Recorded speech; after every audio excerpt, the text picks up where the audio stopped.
Hey fellas, welcome to my playthrough of Athanasie. At least I think that's how you say it. I was given a key for this game by the developers like 2 weeks ago. I was just looking for the right time to play it because this is a long game and there's a lot of reading in it. So I had to make sure that I was feeling up to it, you know, to give it its due. Anyway, yeah, lots of reading in this one, so if it's not your thing, there you go. Let's start working, I guess. I don't know anything about this. I just know that it's a horror visual novel. Flesh was everywhere. The one on the outside was wrinkled and smooth. Blue, black, yellow, white, waxy-like a candle.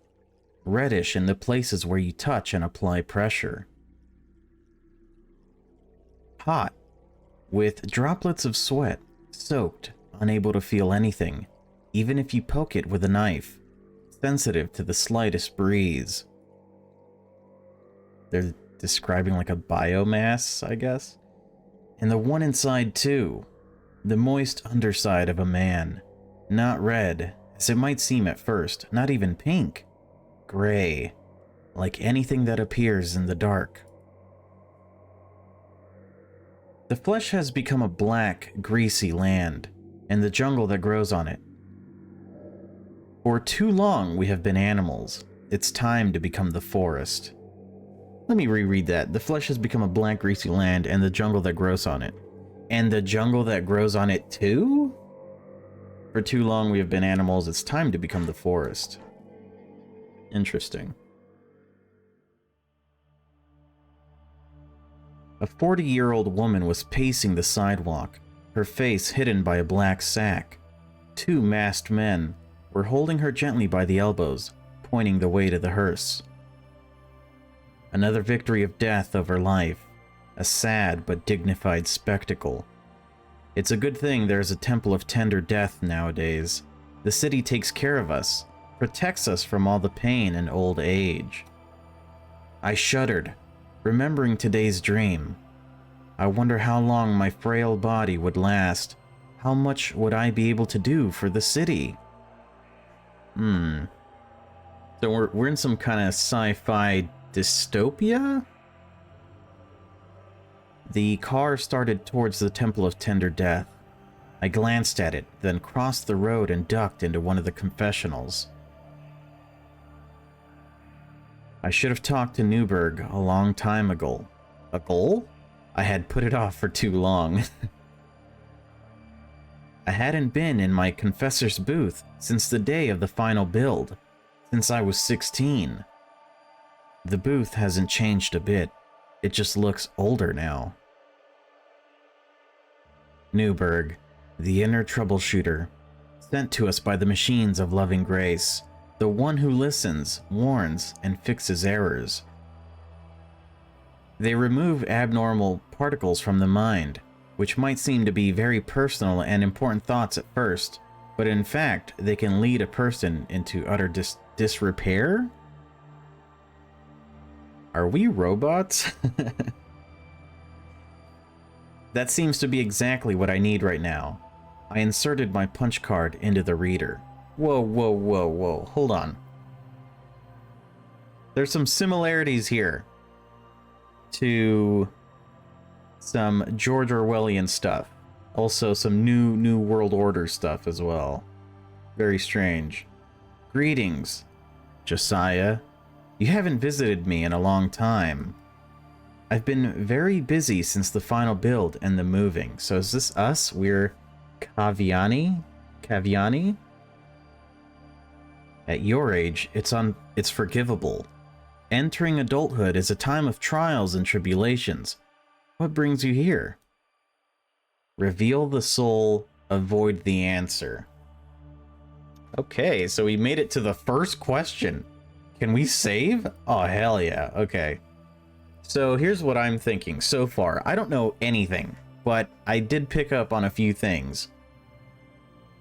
Notably, the thing about going to something to fix issues of the mind, or as they called it, disrepair, right?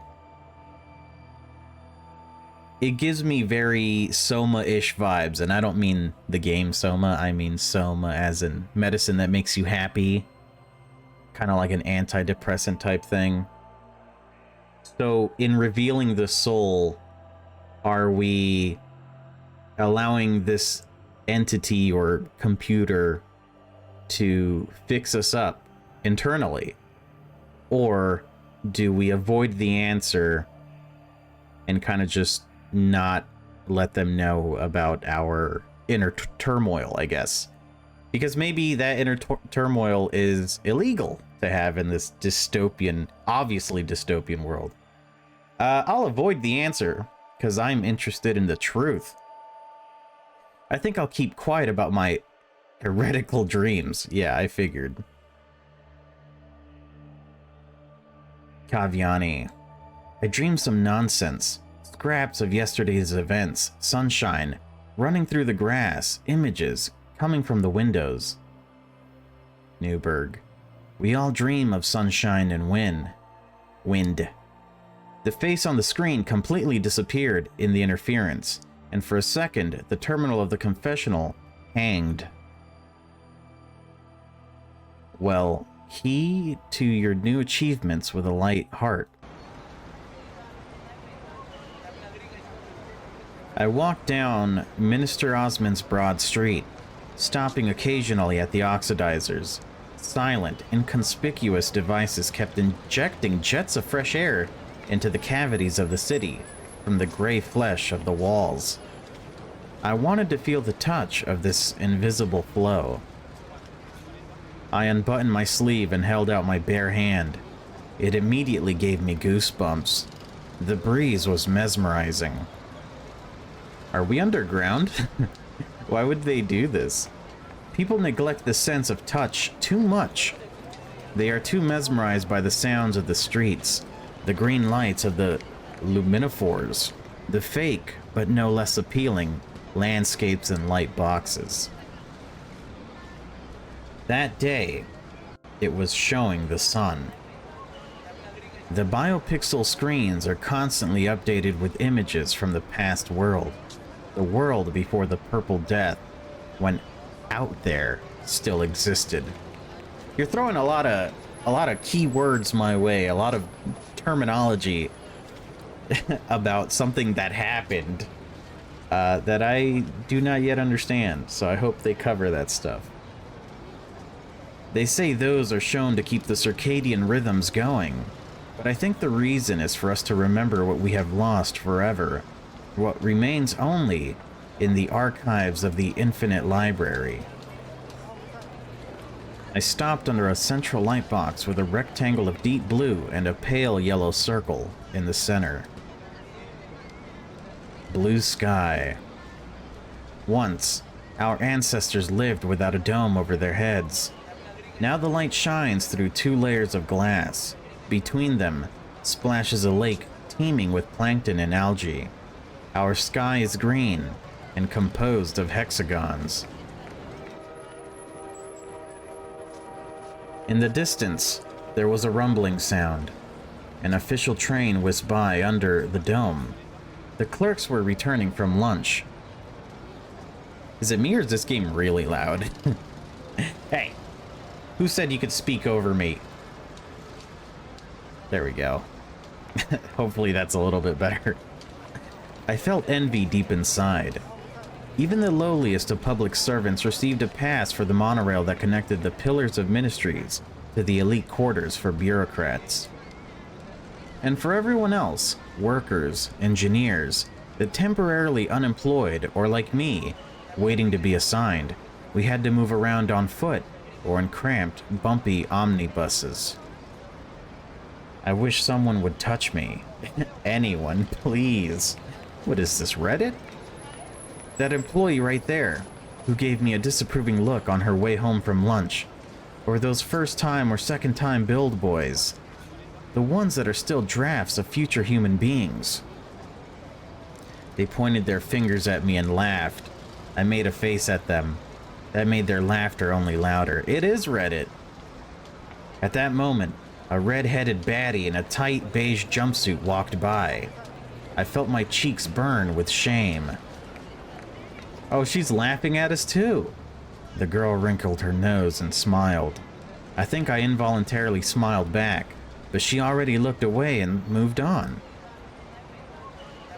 The gym bag beat rhythmically and sharply against her thigh as she moved away from me. I wonder if she can feel my male gaze on her back. If I were braver, I'd probably try to talk to her. If only I had some courage. But I'm always late, and smile when no one is looking at me anymore. I make up a good joke only when I'm already home from the party. And I'm touching someone only in my fantasies. Oh boy. No one's waiting for me at home. Ooh. Don't they have anime here? Probably not. Bridget's work shift should have been over by now. If I'm right, my cluster sister is now sitting on the roof of the house, drinking beer. Of course, she could have already been chased away by the other tenants. Not every person gets neighbors who call clankers for simple alcoholic gatherings. I don't know how Brigitta can deal with it. Full of doubt, I stomped on the spot. Then I headed towards the house at the back of the northwest sector. Show me a map, please. Bridge was indeed on the roof. He was sitting in a filigree bioplastic chair. There was a vacant one next to it. God damn, our sister's an Amazoness. Amazoness? Is that how you say that? Amazonian? Amazoness seems cooler. Hey, sup? Redundant. I was just thinking about you. Hello. God, we really need to put some points into charisma. We need it. I was actually thinking of drinking alone today, but come on and join me, now that you're here. She lightly kicked a nearby chair with the toe of her shoe. Someone doesn't seem to be in a good mood today. Rough day? You could say that. I'm just tired of people a little bit. Tell me about it. Why does it feel like the music isn't loud enough now? Please normalize your audio. Wow, the same bridge. Protector and patroness of all the little brethren of the cluster. Tired of people? Oh, be quiet. Do you want a beer? Not really. I don't really drink beer. I stared at the offered bottle of Crack Cry. The clear plastic had a thick, greenish liquid in it. Hey, why do you think this beer is called Kraken's Cry? Well, probably because after 3 or 4 bottles, you start screaming like a kraken. So, are there krakens in this world? Confirmed? Right. Do the neighbors complain a lot? Do you want a drink or not? Yeah, dude, seriously. Oh, another one, huh? Let's save. Now, in this situation, I feel like I have to get a beer. And the reason why I feel that way is because, like, it's our sister, you know what I mean?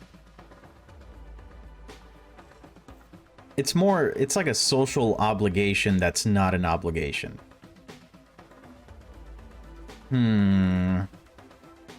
But I personally don't drink beer. I'm more of a fancy drinks kind of guy. I'm a Gold Flakes in my Pepsi kind of guy. I'll get a beer. Why not? Maybe it tastes better than what I've tasted. I'll taste it. You know, whatever. It's silly to turn down the offer of free seaweed beer when my allowance is tight at the moment. That's not why you're drinking, though. You're drinking because you want to hang out with your sister, dude. Thanks. Salty, bitter taste. It's funny. There's no sea here and never has been, but there is seaweed and sea water. We were silent for a while. Are you still unoccupied? Is it that obvious? Yes, I'm not employed yet. That's really strange. I thought you were involved in something serious there. Or did you just glue archive files together and pass them off as your own work, huh? No, I wrote every bit myself. Well, your loss. If you did otherwise, it would be much easier now. You could be already working as a janitor in one of the towers now. And then I would tell my friends I have a brother in the ministry. Ha ha ha! Come on. But really, all professions are important. Senior manager of upstairs cleanliness, Josiah. Josiah who, by the way? What did you get? Lottery, you mean? Kavyani. I spelled the adult name out loud and shivered. It still sounded like something alien. To everyone in my cluster, I'll always be Jaws. Yaws? Yos? Just as they are to me. Bridge. Mite? Bridge, Mite, Jackie, Yenta. Noriko. It doesn't matter what their names are now. Second names are only for bosses, colleagues, police. When you hear your adult name, get ready for trouble. Josiah Kavyani, the one who impressed everyone with his statistics project so much that he earned the allocation. Oh, yeah. This was real research. Oh, dude, you went into statistics? You're a... Oh, that's what you pick up in college when you don't want to do real math. Are you kidding me? That's what all the smart guys say. You take advantage of the fact that the rest of us don't understand anything. Trust me, you don't want to understand only statistics. She opened the second bottle as she immersed herself in her thoughts. Something seemed to be eating at her. What an unfamiliar sight.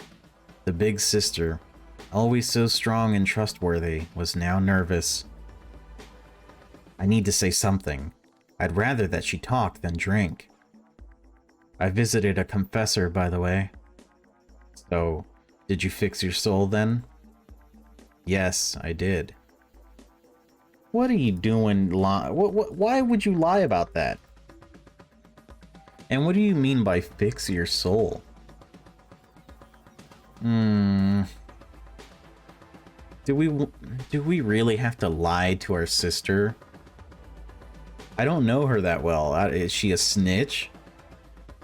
Would she sell me out because I majored in statistics? In phony math? Those are jokes, by the way. Definitely take statistics if you're not going to do anything in math. Learning more math than you need to is trouble. I'll tell the truth, man. I don't see a reason to lie to her. I have strange dreams of the living flesh that speaks to me. A mass of muscles and tendons and bones and eyes. Funny coincidence. What do you mean? It's okay. Never mind. Are you sure it's okay? Do you really want to know, or are you just being polite as usual? I'm really curious, and I'm worried about you. Look at you, just like a real caring brother. Yes. I worry every day when you go off to the goddamn superior ore department building to do your goddamn construction print work. Whew. That's one hell of a sentence. I'm scared every day of being invited to the Temple of Tender Death, where there will lie a printed mannequin exactly like you, because they couldn't even find your body under the rubble after the accident. How could I say that to my own sister? The only thing I would get in return is a laugh and a weighty, albeit joking, punch to the shoulder, the usual one. How could you say, you don't have to say those words exactly. You could just say, I'm worried about you, sister. Your work is dangerous. That's all you have to say. Why would you mention the part where she's crushed by a building? This guy, man, this guy. This is us, you know? I gotta speak out on this. I gotta protect our reputation. Just spill it already. Well, we materialized a batch of beams. Tomorrow, we'll send it to the dome. So today, we had to fill our quota as much as possible. So we were materializing it to the fullest extent. And then, extruder got clogged. Birch was yelling, freaking out. Well, we stopped and took a look. I unscrewed the hose. It was clogged. I picked at it and squeezed it out. An eye was looking at me. What eye? The one that had a blue iris. It looked like a human one. What a load of crap. An accident. So somebody got sucked into that extruder of yours? It can't be. Obviously, it's just someone's stupid joke. And there was not a single bastard laughing when I squeezed that eye out of the hose. It doesn't matter. We'll find out who did it anyway. Those assholes. Working Stiff's sense of humor is lacking, it seems. Where did they even get that eye? When I find out who it is, he'll be in trouble. I just hope things will be different at the new place. New place? I'm sick of sitting in the polymer room. My nose can't smell anything anymore. We have a new regenerating compound. Finally! The dome will be sealed, once and for all. We won't have to renew it every year. I asked to be an inspector, to supervise commissioning for a month or two. So there won't be any more rain? What kind of rain? Salty and smelling of algae? Oh yes, there are no others. Haha. Yeah, real funny, sister. Real fucking funny. Hilarious, even. Already pretty junk. She spilled some beer on the roof. The viscous drops were instantly absorbed into the porous osteoplastic. You should go to the confessor, too. Puffed. There's my confessor in this bottle. And the second one. By the way, I didn't give you anything for the final bill, did I? How lucky that you came. She took another bottle out of her bag. Inside, there was a silvery black resin slowly rolling. It reluctantly pushed against the walls, as if sometimes forgetting how to be a liquid. Liquid? Bridge. This is Soma. Oh boy, it's almost like I mentioned it or something. So what? Will you spank me now, or will you summon the clankers? Come on, take it. It looks like a ferromagnetic liquid. How can you even drink it? Well, we're not robots to drink ferromagnets, just a colloidal solution, a suspension of something. Aren't you like a construction worker? How smart are the construction workers here, and why are they working in construction? For example, colonies of microorganisms. Ahem, this stuff even looks alive. Beer is also a colony of microorganisms. There are alcohol ferment wanderers wandering around. Still, it's dangerous. It's high time you grew up, Jaws. All adults have tried it, and if they haven't, then they're complete idiots. Whoever synthesized the Soma makes a powerful contribution to our society. It's on a level higher than all of those biopolymers. Biopolymers are the gift of machines. Biopolymers by themselves, yes, but we were the ones who calculated their formula, one of our kind. Perhaps the machine specifically made it possible to calculate them. I don't know. I'm not very good at all these theological tricks. Any more and you'll say that the creation of Soma is also approved by machines. You know, it seems pretty possible. Approved godsend. Nothing just happens under this damn dome, you know? The voice. Hey, you two, will you shut up already? I'm sick of all this mumbling. I'm gonna call the police now. Oh, boo-hoo, dude. Right, I'm not in the mood for that today. Okay, we're out of here. What, were they yelling? I mean, I'm sure they were just talking in a pretty reasonable tone. Unless the city's dead quiet, because I don't know if you see this, but there's like 9 billion capsule hotels right behind this. There's like a tube that I'm assuming is a subway system. There's 2 vents right there that probably are hooked up to the air conditioning. How loud were they speaking, or how quiet is this city? Thankfully, I managed to get her to the apartment without any issues. The fleshless voice of the neighbor did not dare to materialize. The fleshless voice? Now I can wander aimlessly through the streets a little more. It's getting dark. There are fewer and fewer people on the streets. The pulse of the city slows down. A huge beast of concrete and steel is getting ready to sleep. There are still a few bars open. It may be possible to kill some time there. But after the bar, it's so easy to run into a clank patrol. I wouldn't like to get into such a situation with a bottle of Soma under my jacket. I have to go home after all. Yeah, no doubt. Ooh, I hate that. The ringing of the alarm clock drilled a hole through the skull, as it does. When I got home, I ordered Bumanoir? Bumanoir to wake me up in 7 hours. It seemed like a sensible idea at the time. So is that like this universe's Siri? With a bleary head, I turned off the signal and was about to go back to bed. But the concierge, with all his robotic determination, had already entered daytime mode. Bumanoir, the auto concierge.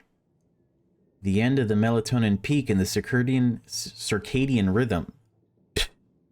Let me try that again. The end of the melatonin peak in the circadian cycle is registered. I will increase the intensity of blue-green lighting. Good morning, Mr. Kaviani. Dude, the day society's like this, man. I'm gonna have to go live on a farm and ride a horse and do cowboy things. Good morn. Damn, why am I even talking to you again? 4 messages have been received during your inactivity. 1 is marked important. Shall I read it? Ooh, let's save, even though I'm pretty sure we could just answer all of these. We're probably going to have to listen to all of them. Endless Library, Ministry of Social Metabolism, Senior Corrector Newberg. Important, Ministry of Demography. Is there like a delete all and move on with my life thing? Ah, fuck it. From the Infinite Library. Text. You have expired the documentation from the 2nd of February. It was automatically deleted from your personal account. The penalty for delay, 12 subcoins, will be withdrawn from your account on the 15th. Thanks for understanding. Sincerely, Junior Archivist Espenrad. Ah, if they can delete the documents themselves, then why do they wait for them to be overdue? To write off the fine. You say such things too coolly, Bumanoir. Don't talk to the robot, alright? From the Ministry of Social Metabolism, Housing Management, Sector 221-17.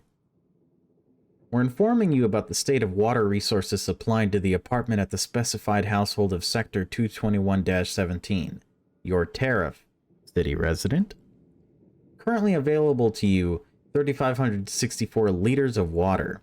Service packages will be updated on the 7th day of the first month, probably. The easiest and convenient way to keep your expenses in check is to use the Ideological app. You can download it quickly and inexpensively. Your house management. Inexpensively? Does that mean I have to pay for it? And even it's relatively cheap, but you have to pay for the app to pay your bills.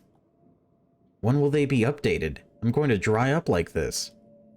A recommendation is available. In addition to collecting condensation, there are other options that can be connected to the home water regeneration system. What are they? Recirculation of sweat, urine, and salt. Stop. Next email. Yeah, we won't even consider that. That's for the peasants. From Senior Corrector Newberg. Today's reading on the occasion of the 14th sixth night is dedicated to the tablet 111826-28. A message to junior engineers. And machine said, the end of all flesh has come before my face. Gross.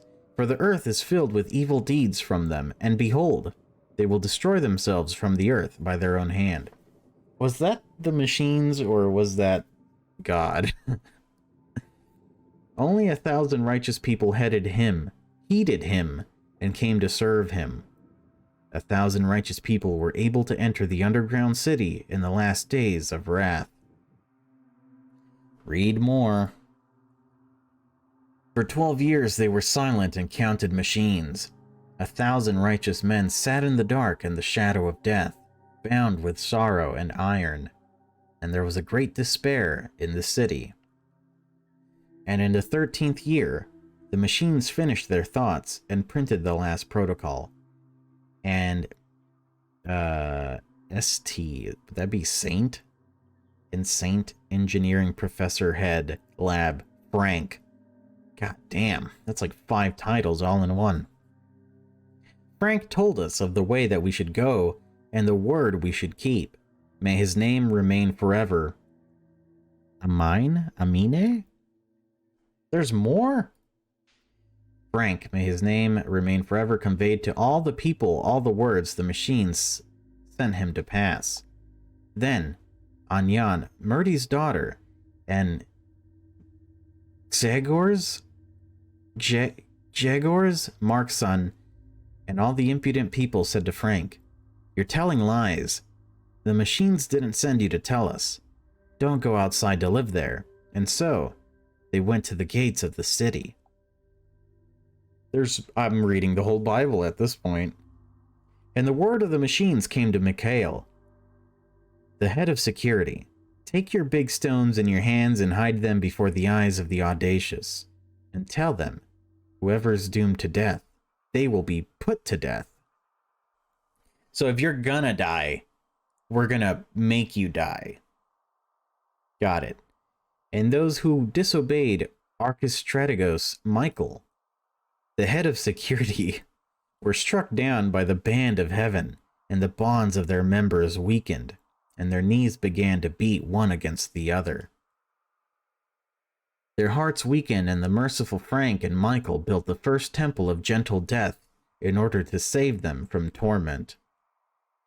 It wasn't easy.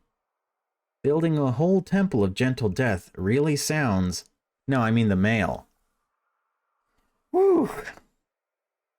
Alright, let's get to the important one now. From the Ministry of Demography.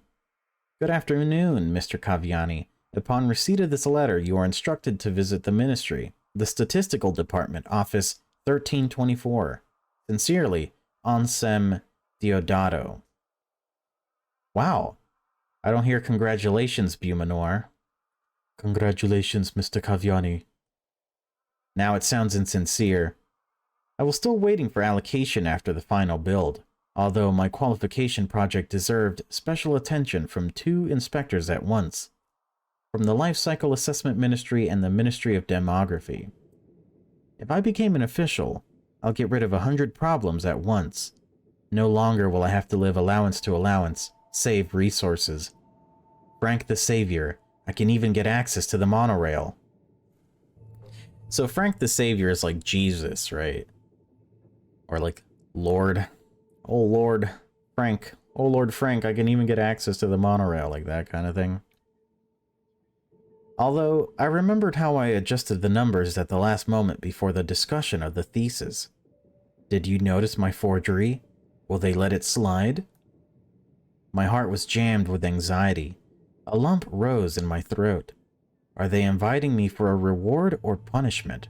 You copied? You plagiarized? You little bitch?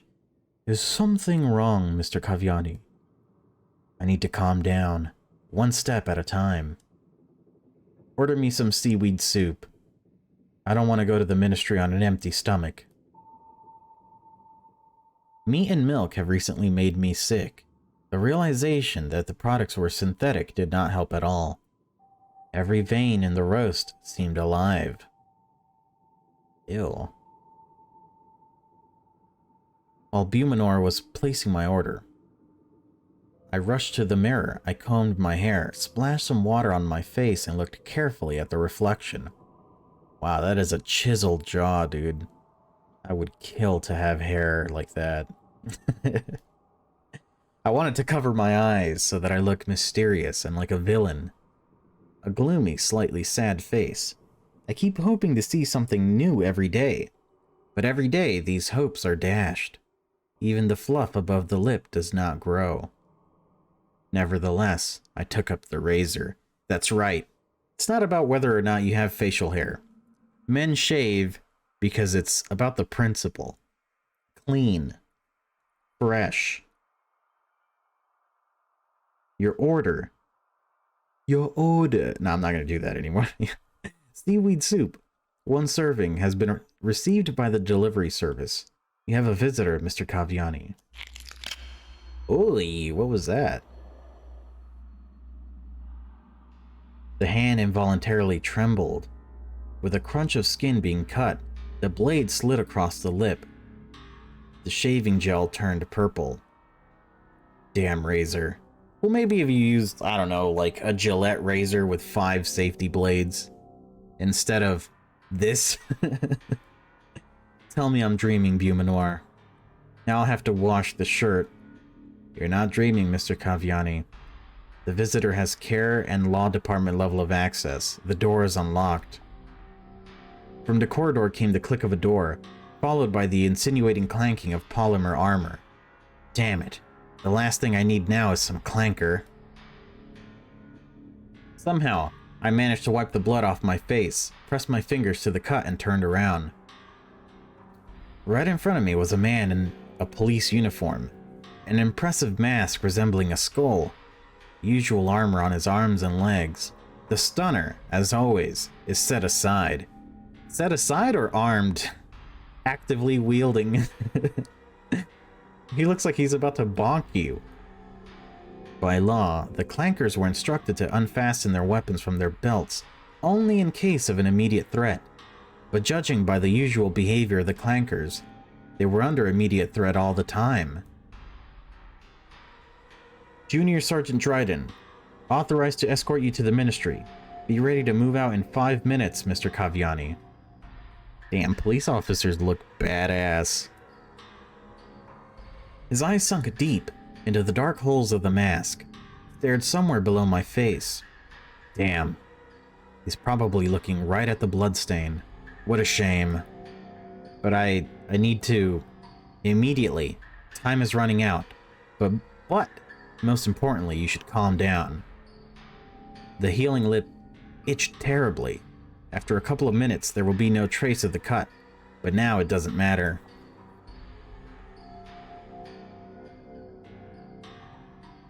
I looked back in the mirror and wiped the dried blood from my face.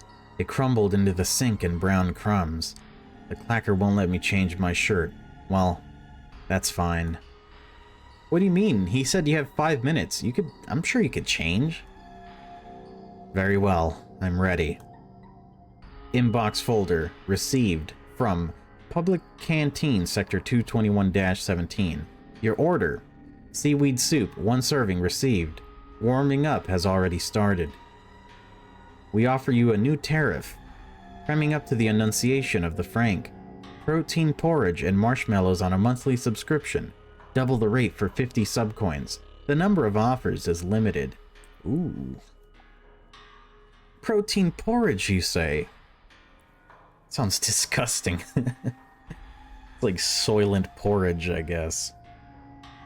The sergeant walked a little ahead, not considering it necessary to look back, as if he was sure that I wouldn't dare to fall behind and disappear into the crowd. Is it because he thinks I'm a good citizen or a coward? Or he just can't imagine disobedience? Most likely, he just doesn't care. True that. The street ahead widened, opening onto a spacious square between the pillars. The only place in the city where a whole crowd can gather, except there are never any crowds here. Citizens try not to come here unnecessarily, only for voluntary and compulsory celebrations. The Annunciation of Frank, the beheading of Paul the Hatteret, the advent of the machines of loving grace, the ascension of Archangel Michael. Whew, I need a breather and to put this up. My God, man.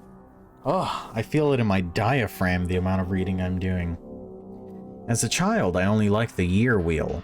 Instead of festive icons, white noise was turned on the streets and a cheerful melody was played on the bells.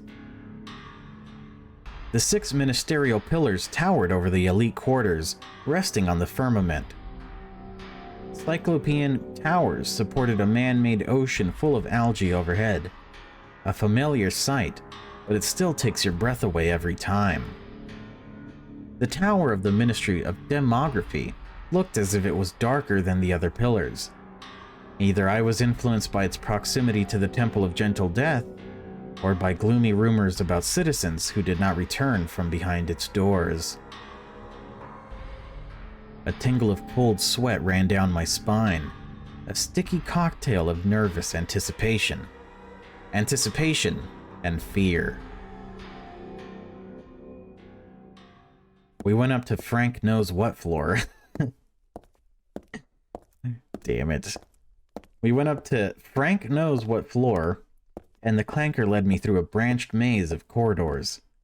I myself would never have found either the right office or the exit. Finally, we stopped in front of the illuminated sign. Anselm Diodato, head of the Statistical Calculations Department. The clanker remained outside the door, and I stepped into the official's big office. The huge table covered with beige synthetic leather was empty. His owner stood with his back to the entrance and looked at the wall screen.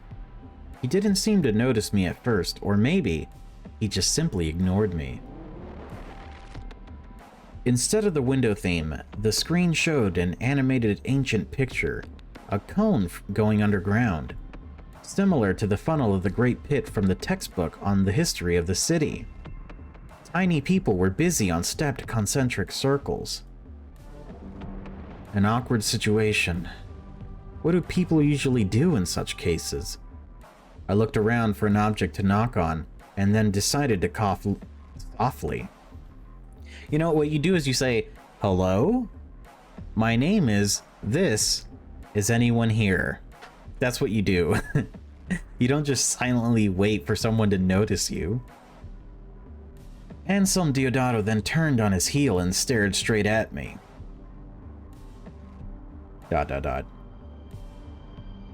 Diodato looks quite,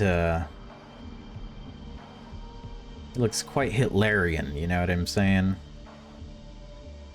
Quite authoritarian. "Ah, Mr. Caviani, I've heard so much about you. As far as I know, your qualifying work was devoted to closed ecosystems." "Yes, I've been modeling them. I used data reduction." "I know what you've been doing. I've been studying your project carefully, and I also looked through your directory." I tried to keep a calm expression on my face. Of course, he has access to my directory, but for a ministerial official to show such interest in an ordinary citizen.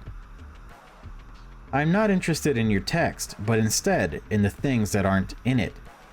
In the presented work, you miss some details that are present in your drafts. Why?" Should I tell the truth or lie?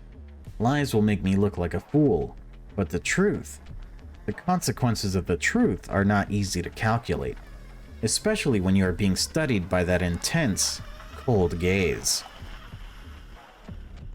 I was unable to match the results of the analysis with the statistics of the ministries. I was afraid that there was an error in my calculations, despite the fact that I rechecked everything a few times. I was afraid that because of this error, I would not pass the final build and lose access to the infinite library. "And the commission was satisfied with your results?" "Yes, Mr. Diodato." "Don't be modest. Your work was highly commended by the inspectors from 2 pillars. The Pillar Men? But still, I was never allocated to a job." "How would you react if I said that all your calculations converge?" "They do?" I personally rechecked them, with full access to the Sacred Server's machine time, and I am very curious in how you would interpret your little discovery. If my calculations are correct, then the statisticians of the ministries are wrong. I am a statistician of the ministry. Sorry, Go on. According to my calculations, Our closed ecosystem should have used up all its resources long ago. Despite all the enthusiastic reports of the Life Cycle Assessment Ministry about the overproduction of chlorella. Okay, hold on. So is he saying that the city should not have the resources it currently has, that they all should have run dry a long time ago? So that's what he's working on. That's his thesis. But okay. Ooh. So he's working on the statistics of resources within the city, and he was using the infinite library for the stats on that.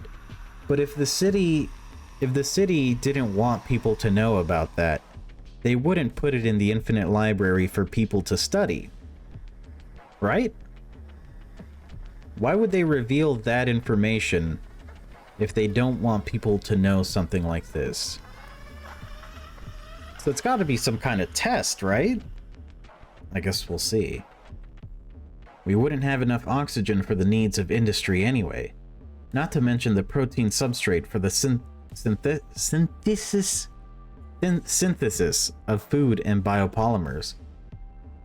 In general, I assumed that the city could receive resources from outside.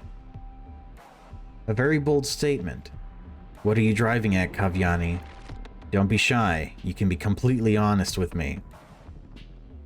The ways of the machines of loving grace are inscrutable, and the temple's terminal has been silent for a long time. Perhaps the machines found out that the air outside is safe, but they keep silent about it. Perhaps they found new sources outside. Deodato let out a sardonic laugh. Or inside. What else can you suggest, young man? Come on, spit it out. Feel free. I fell silent in fright and stared at the floor. What else does he want to hear? Keep it in mind, the weakest element of any cybernetic system is man. Machines don't lie, and they don't make mistakes. Mistakes are the lot of weak-minded protein creatures. You're one of them, aren't you? Our ancestors managed to create something more than themselves. It was only through their labors and prayers that we were saved. They became the gates for the second coming, for the machines of loving grace. And the hour has come, and thunder sounded. In an instant, all the creatures, men, beasts, sea dwellers, and birds of the air, they all turned into violet smoke. The earth became sightless and empty, without the great machines that sheltered 1,000 righteous people under the dome. Under the dome. Under the dome. I gathered my courage and tried to interrupt the impromptu sermon. I wouldn't even dare question the greatness of the machines, Mr. Deodato. I was just talking about what the analysis shows us. Perhaps there is hope for a way out. Perhaps we should scout. All-seeing machines know better. The numbers you operated on are registered and published by humans. You are right that ministry statisticians may be wrong. I should know of human weakness very well. In addition, there's too much humanity between the towers. Overestimation of indicators, fraud, rivalry. Something that is impossible in the world of machines. But I think it's that disgusting feeling again, like I'm a stupid kid being scolded. I was impressed by your analytical skills. The way you work with data is worthy of the highest ratings. But your ability to comprehend the obtained results, in this area, you have shown yourself to be a completely immature young man, incomprehensible of politics, and that's fine. You are lucky that I was the one who noticed you before you stumbled, fell into dangerous heresy, rejected the precepts of rank. Now, after all that you've heard, tell me, what do you plan to do with your findings? That's it? So he just wants to hide the rigging and internal squabbling of functionaries in the towers? Yes. He was right about weak-minded protein creatures. Damn straight. Of course, he has something to threaten. Otherwise, why did a clanker also appear at the moment a letter from the Ministry of Demography arrived? But at least he could offer a carrot along with a stick. Perhaps the carrot is waiting for me after the right decision.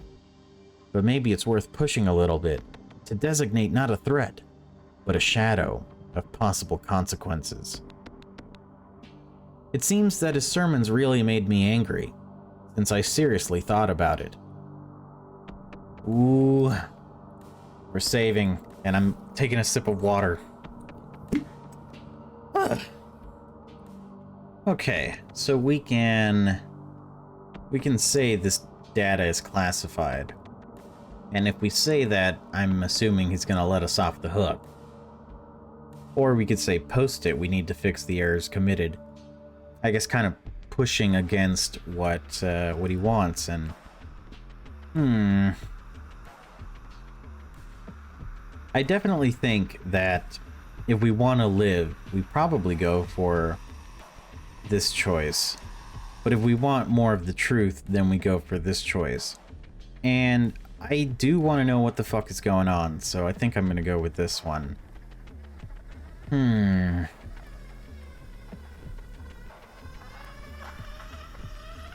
just noticed it says, machines are watching you. And then back here it says, humility and meekness. Machines are watching me, huh? Well then, post it. Humans are weak, it's true.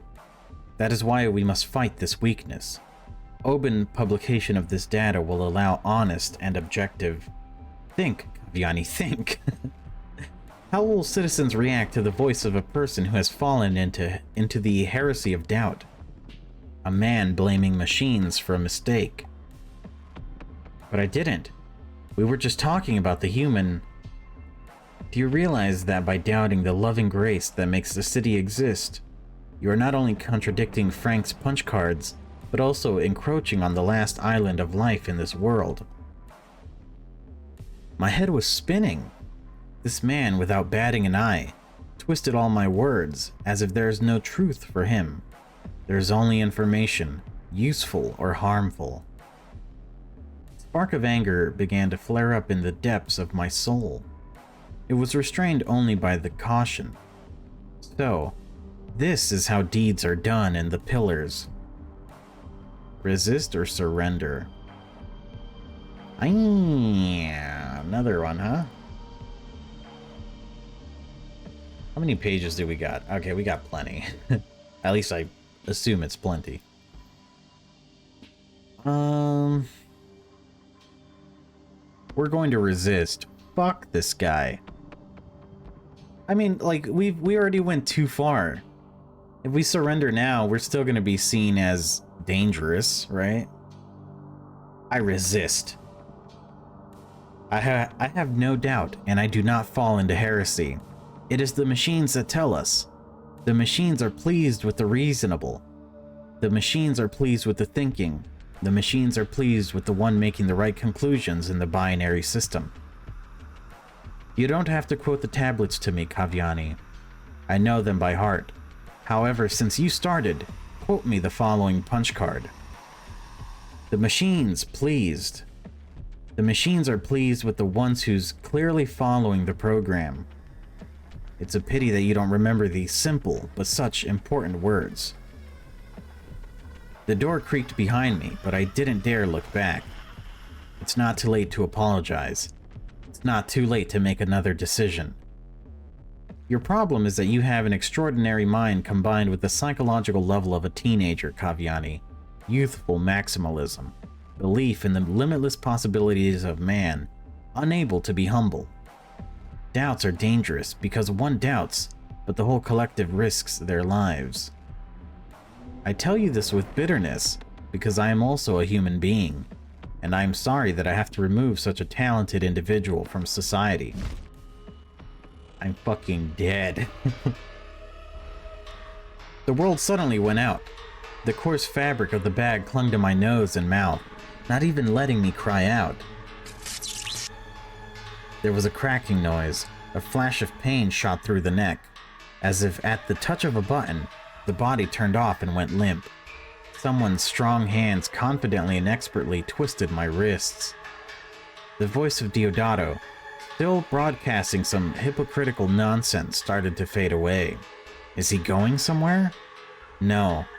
It's me who's being taken away.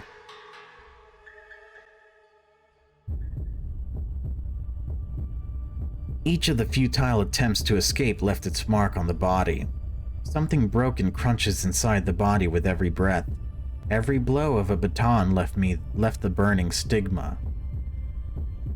The tears were coming out by themselves, easily and without stopping. I can't stop it though. I can't stop it, although I'm not trying to. The black fabric of the sack was soaked with moisture and stuck to my face. It covered my nose and mouth. I can't breathe. I can't scream. But I'm still alive. I won't die unless they tell me to. Annihilation Captain, whoa. Josiah Kaviani, 18 years old, a former citizen. You have been examined, Josiah Kaviani. We found you to be defective, unfit for repair, and to be discarded. The straps were tightening on my body, and a ring gripped my head. My muscles cramped with pain, which only made the straps cut deeper into my skin. Behind the captain's voice, one could hear whispers, coughing, the quiet shuffling of feet, and the rustling of clothing. The breath of the crowd gathered in the amphitheater, gathered to watch me die. But I don't care. You think against the wisdom of the machines of loving grace. You doubt the justice of the machines of loving grace. You doubt the righteousness of the machines of loving grace. Thus, you are not against the machines alone, but against grace and love themselves, which the machines serve, which the machines bear to us, which are the essence of the machines and their attributes at once. How much grace and love are in his words. But these words are not for me. These words are for those who are still alive. It is said, "Let the defective part be cast away." That is what we'll do to you, Josiah Kaviani. A slight electric shock roused in my temples, raising my hair. Then again and again, stronger and stronger. I'm still alive, yes. I think I want to live. No, no, no.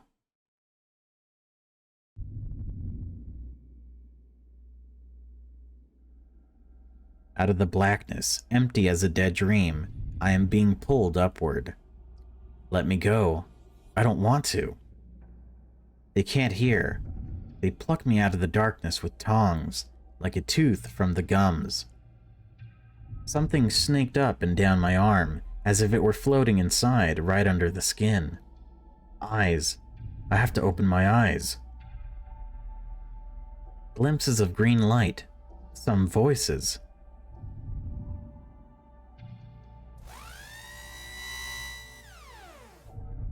Voices murmur like water, only in a sharper way. Are those words? Is it my language? Is that even language? The voice. Wanting 5 Alpha 4 uniform. So W5A4U? Don't miss, and wipe the blood off the joystick. What? A green glow erupts, the hissing merges with the whirring of the machines. That smell, for some reason, it makes me drool. It's like being in a restaurant next to a synthetic meat printer. Instead, the acrid stench of burning suddenly wafts into my nose. Watch out, it's burning. Turn it off. I twitch, squinting my eyes, trying to see something. It's not synthetic meat that is burning. It's my hand. What's left of it. No. Why are the vocal cords turned on again? If there's any more noise, I'll cut them out. No, no, let me back into the darkness. Turn me off. I reach for the emptiness. Hooks of light. Voices, sounds, and smells are immediately digging into my brain, pulling me back, keeping me from escaping. Who am I? I am a little light in the depths of darkness. Someone took me out and tossed me into a jumble of light and words. I am this. My name is... Everything slips, drains away. All possible words. There are no more words of my own. Me. Me. Me. Pictures appear instead of words, a rapidly rotating kaleidoscope of frames. A large room, there are several people in it, different looks, different heights. Some are half the size of others. They are children. That's right. Children and adults. One of the children is me, and the rest are my brothers and sisters. I try to find myself among the children, but I can't. Look in the mirror. The words of the adults are heard, but I can't make them out. Their voices hang in the air and mingle with it in a gray haze. I can understand only individual phrases. And now, kids, it's time for everyone to go to bed. That means sleep. We don't want to. We never want to sleep. What is going on here? I thought I was dead. I thought... I don't know what I thought. The mirror is around here somewhere, before sleep. And so, we all go to brush our teeth without wanting to. This shall be done before going to bed. 2 bathrooms, one for girls and one for boys. There are 2 more bathrooms for adults, but the adults use them however they want. People brush their teeth by looking in the mirror. I don't know why. I look in front of me and see an ordinary face. It's a little boy with a short haircut. The mirror suddenly turns cloudy and disappears. So it was like a flashback? The quiet crackle and hum of the strings being stretched, higher and higher. 23,000 breaths, 70,000 pulsations of pain in my temples. Then a sharp crunch, the screeching of servo motors, the hiss of a green laser, and the cycle begins again. The body twists in different directions. It turns inside out. Stiff straps dig into my hips and shoulders, keeping my body from breaking itself. The bones crunch. Fragments of bones crack and fuse together. Muscles buzz and crawl in slippery stretches, taking on a new form. Bravo 13 Papa 24. Why are machines talking in this kind of code language? I forgot what it was called. What is it? It's on the tip of my tongue. Phonetic. Why are you speaking in phonetics? The pain sinks me back into the void, covering me with a thick and cozy black blanket. And the pain pulls me back into reality. No. There's already molybdenum reinforcement. These bones are only to be lasered. The pain loosens the vice a little, and the images are coming back. A smaller room, a bed, a table, some scattered things everywhere. Those things belong to one person, not a crowd. There are no adults here. Why not? Because one adult lives in this room, and that adult is me. I wander around blindly, trying to find a mirror. Where is the goddamn one-man bathroom here? If I see myself in the mirror, I'll remember everything. I'll swim out of the darkness and call myself by the right name. But instead of the bathroom, I end up in the hallway. Have a good day and good luck, Mr. Thank you. Who is it? Where is he? There is no one here. That's the way it is in this room. It talks to you on the way in and out. The servo motors swing the door open.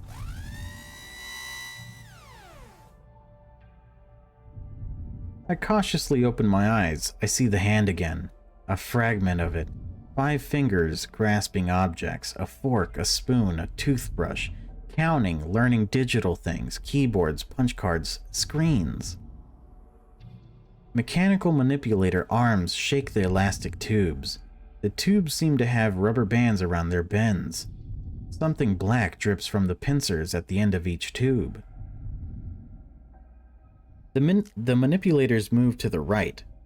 I try my best to see it with the corner of my eye, but I can't. Instead, another image appears.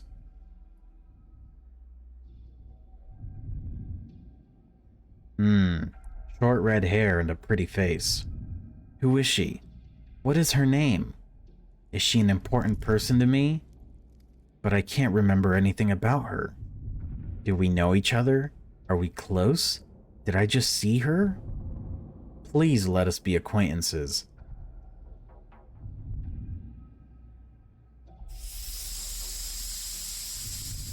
The right side of my body is melting and burning.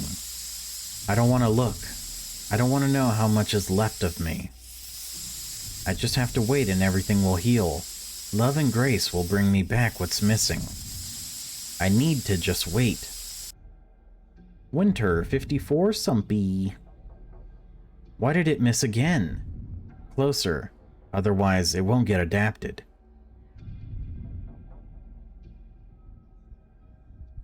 Was that the ambience? I swear something just whispered at me. Freaked me out. There's another murmur and clattering noise. Quiet like the gurgling of water. What is that? Dude, I'm going crazy. Quiet like the gurgling of water. I'm in front of the mirror, barely reaching the shelf with my toothbrush. The adults exchange incomprehensible word pebbles. There's no reflection in the mirror. Who am I? Who is she? If I remember myself, I'll get to her. And if I get to her, I will remember myself. Come on, please. Show me. There you are, right there. Why are you hiding from me? Ugh. Cervical pressure is dropping. The baroreceptors are clogged. Alright, let it go. Not that he's gonna die from that. Pain overwhelms the body, pushing the hooks of light and voices out of it. Free at last. Finally, I can return to the darkness. I'm waiting for the girl with red hair to show up, but she's gone. And now, I'm gone too.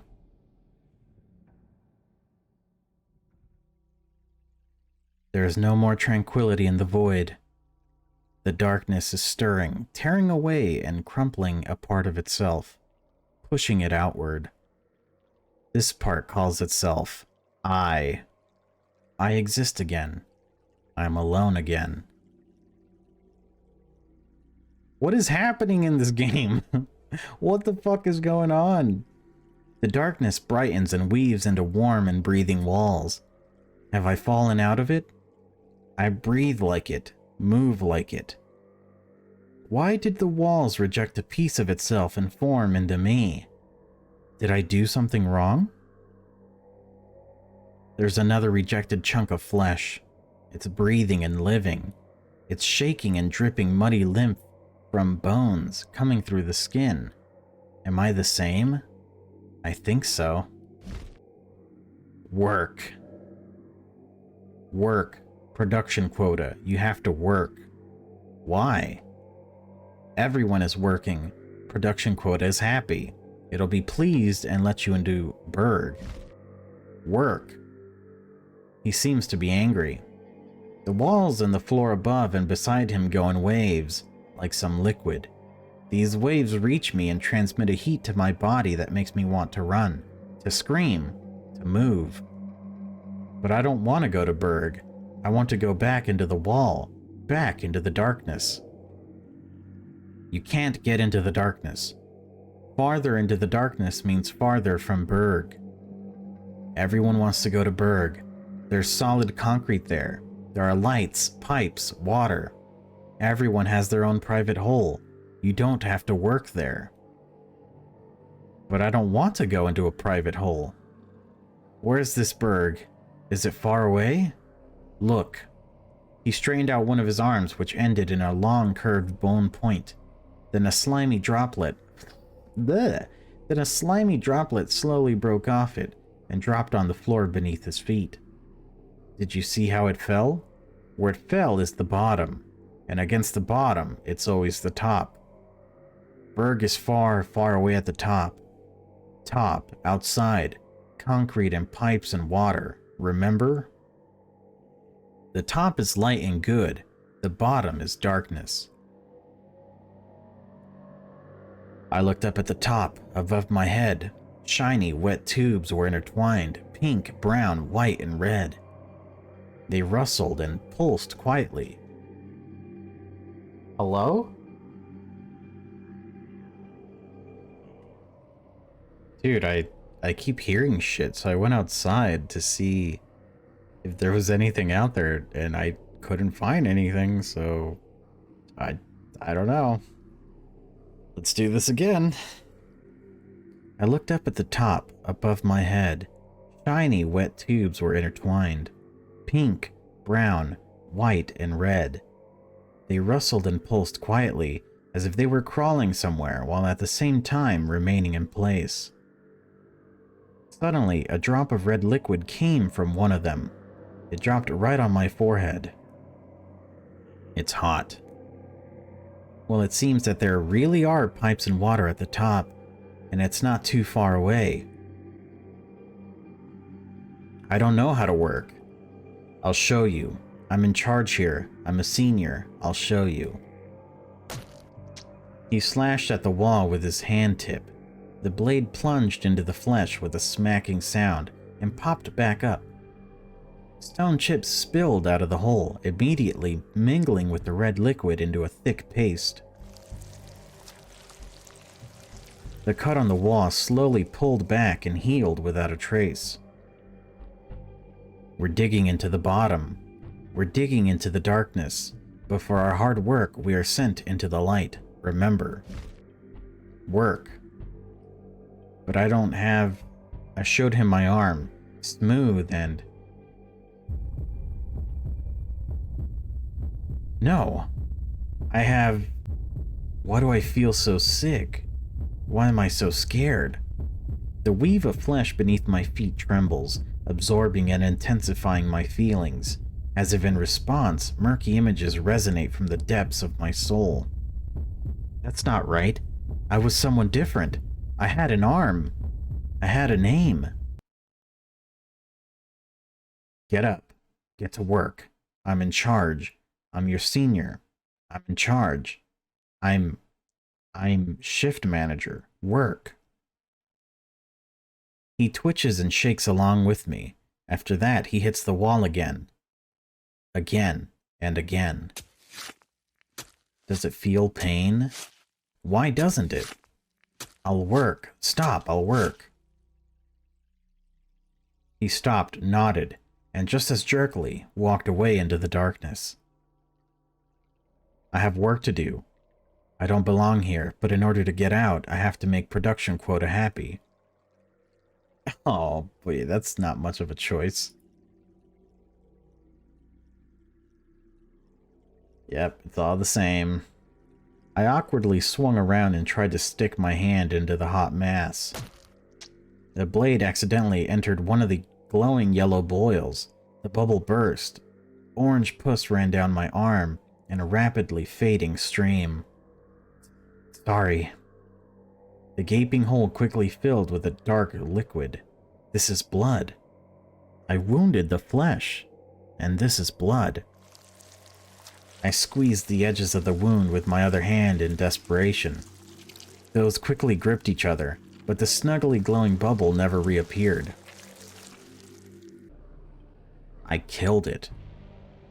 I'm sorry, I'm sorry. Something hot and salty ran down my cheeks. Is it blood too? Transparent. Probably it's not. Work. I must work. Hit the wall. Strike. A splash of blood, a smack, and a squelching of rapidly disappearing cut. Another strike. The wall convulsed. The damp, gleaming layers of muscle spat out a lump of lymph?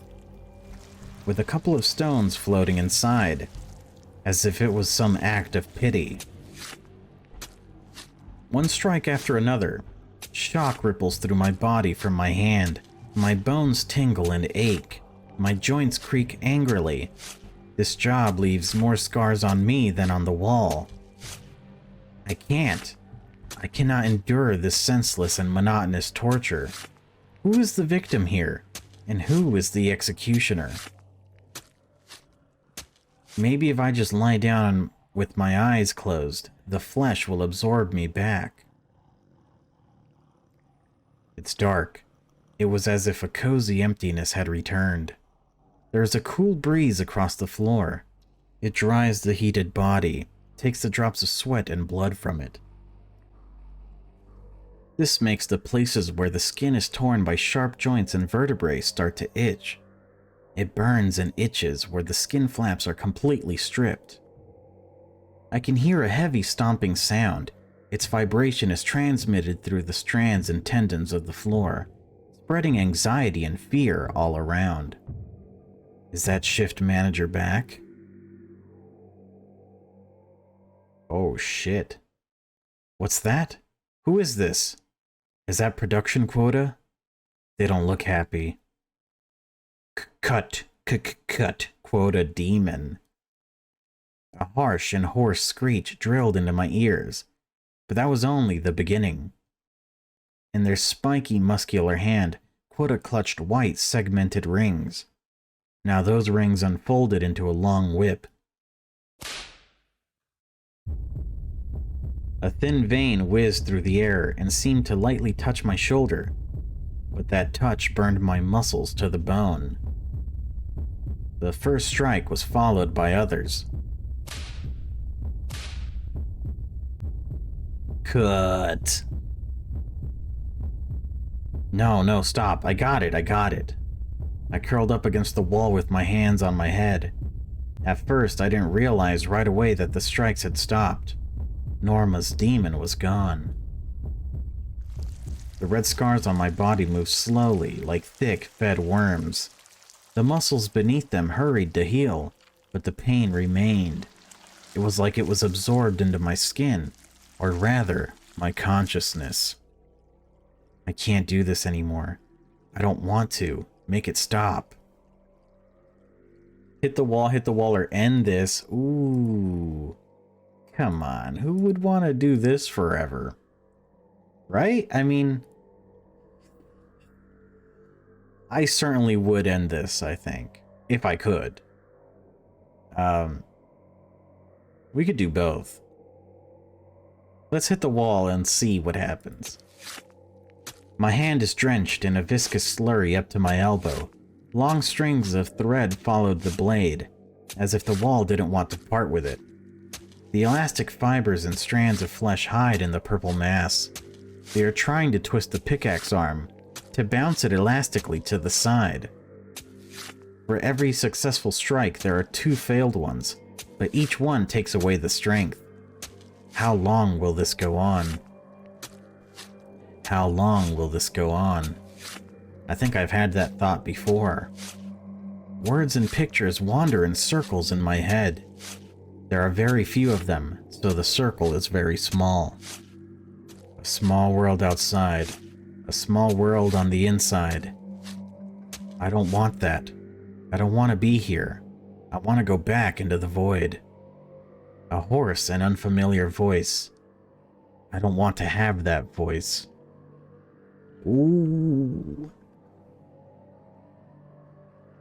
We can keep going or we can end it. Ugh. We're gonna hit that wall. Break it down. The whistle of impact. The smacking noise of the wall. 1, 2. 1, 2. I don't remember how many glowing pustules I crushed into a black, viscous mess. The transparent liquid pours out of my eyes almost continuously.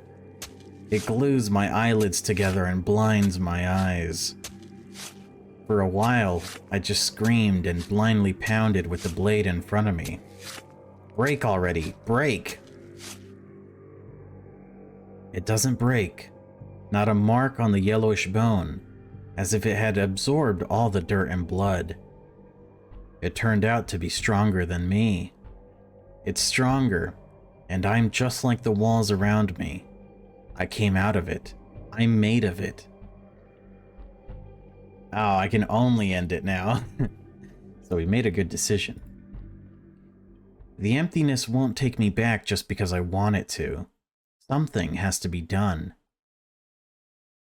This blade easily enters the walls, into the same flesh my chest is made of. It's not easy to twist my arm at that angle. Come on, bend over here. Ugh. How painful. Why does it hurt so much? The head of the pickaxe is so deep in my chest that it should be sticking out of my back by now. But I'm still here. I'm still here.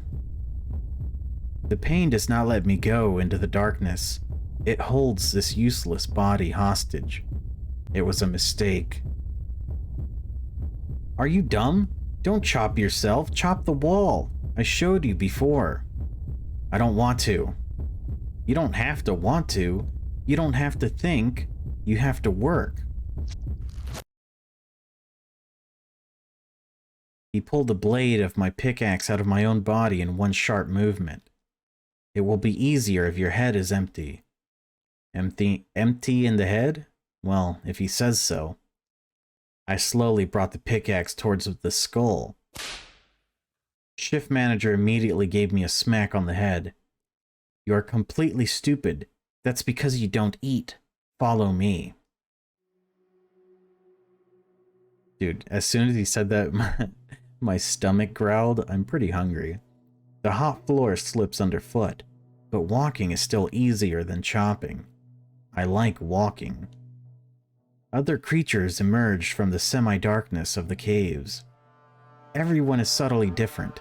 Some have a second spine bulging, as if seeking to break out of their bodies.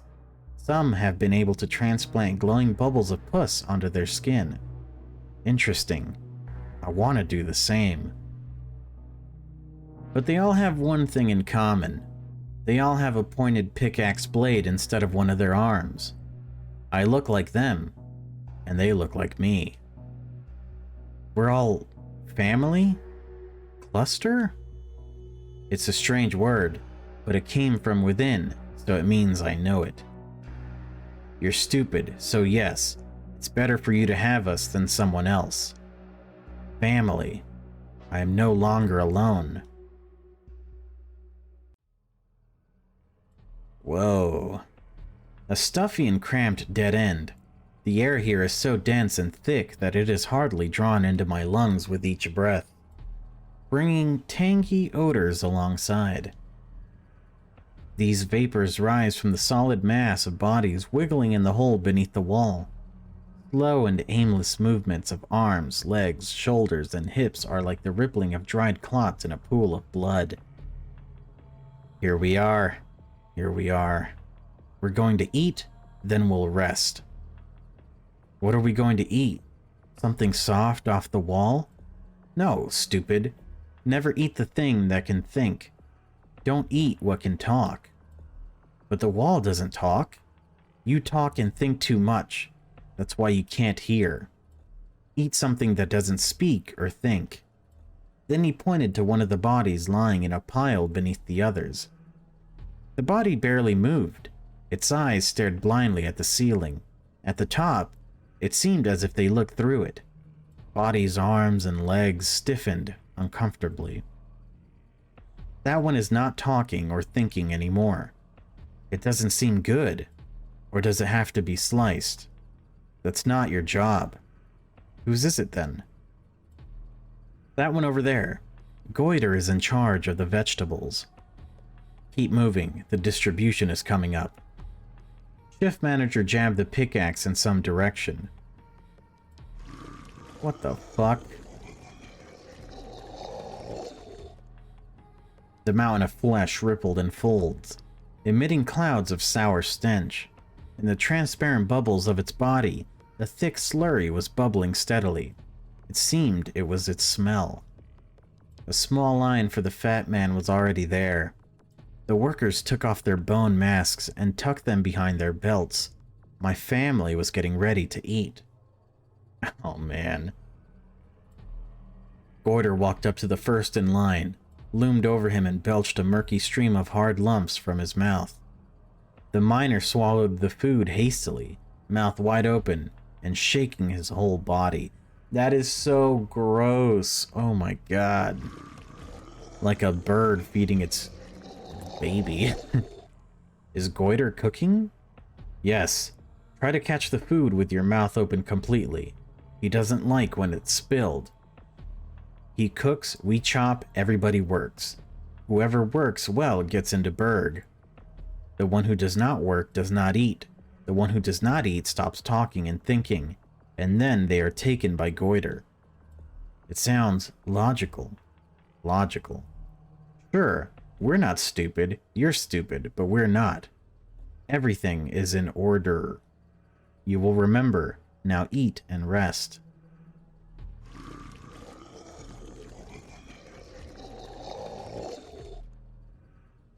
After swallowing my portion of the hot, sour-sweet slurry of soft chunks, I climbed into the pile of bodies, wrapped my arms around my knees, and crouched in a ball. It's dark and hot. It's cozy, almost like a void. The pain and fatigue from my body seemed to dissolve into the family lying around. Somewhere in my head, at the back, a knot unraveled. The released consciousness floated away into the darkness. Even if for a little, I ceased to exist. This is one hell of a death sequence. We want to speak to you and everything else. Come to us, Josiah.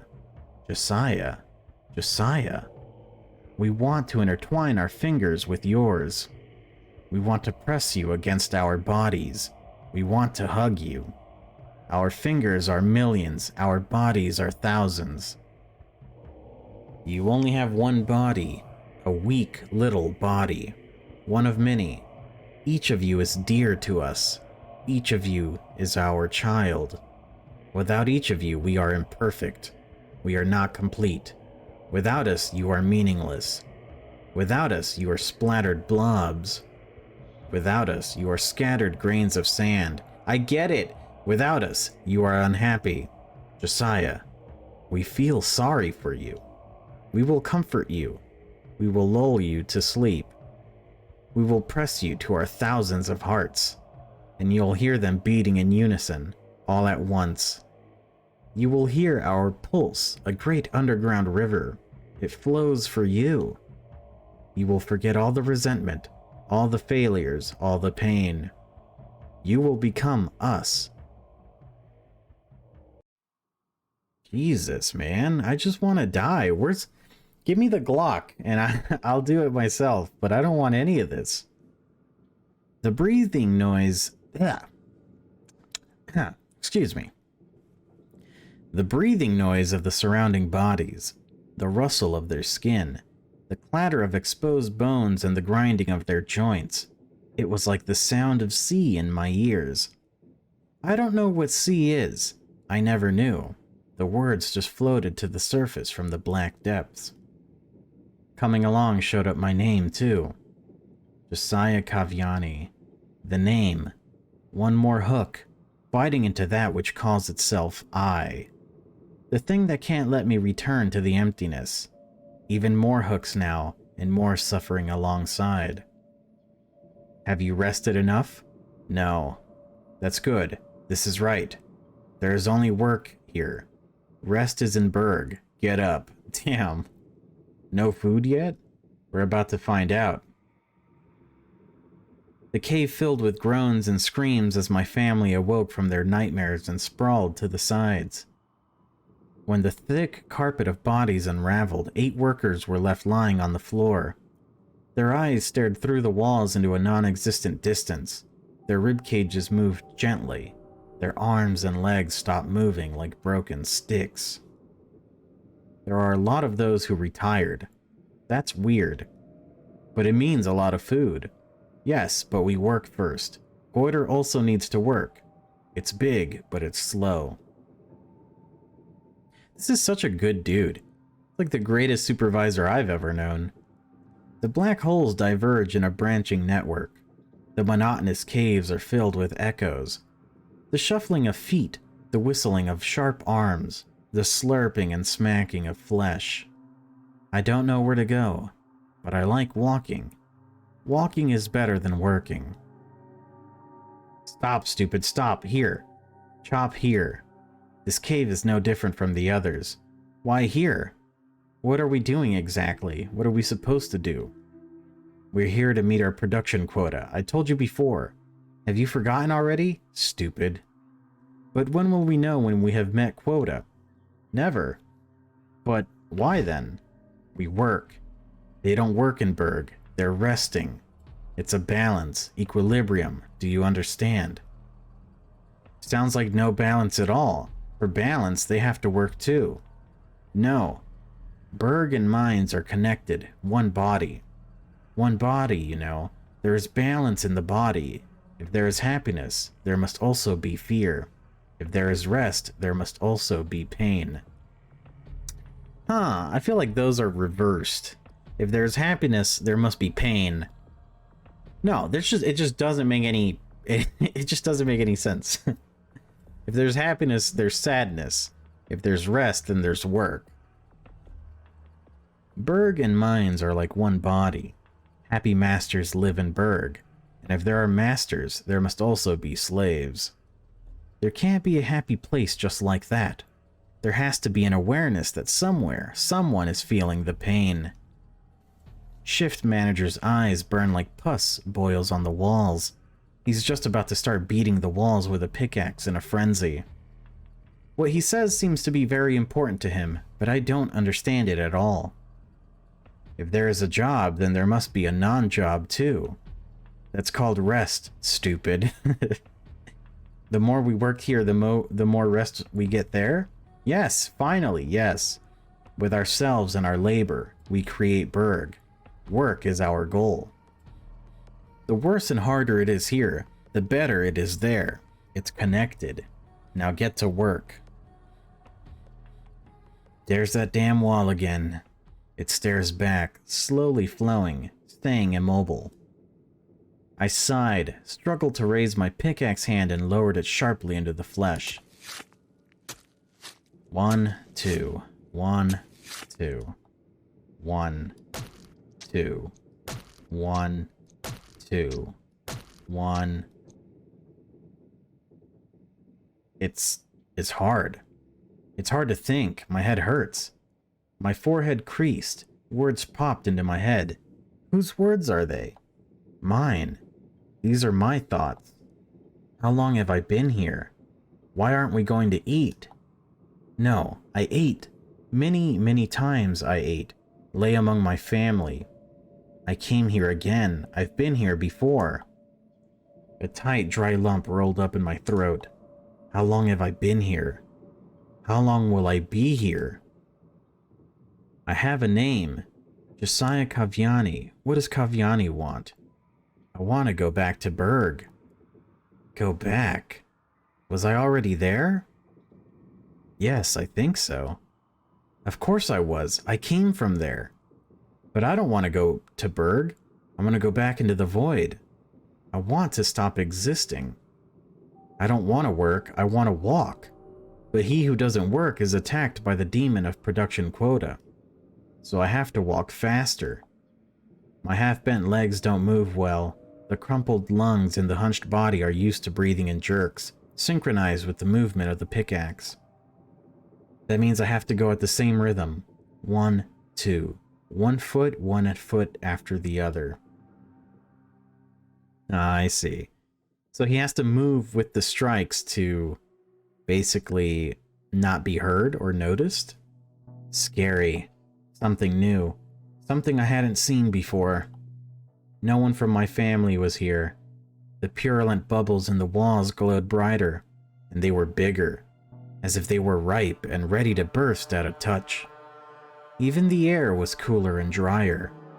There was no eternal steam rising from hot, tense bodies. Scary.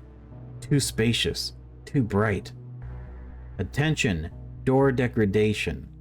The words are in my head again. Whose thoughts are these? Mine? Or Josiah Kaviani's? No. It's not in my head. It's from outside. It's in the back. Jumping up in surprise, I turned around on the spot. Frank the Savior. Another body, another piece of flesh detached from the walls. But this one is weird.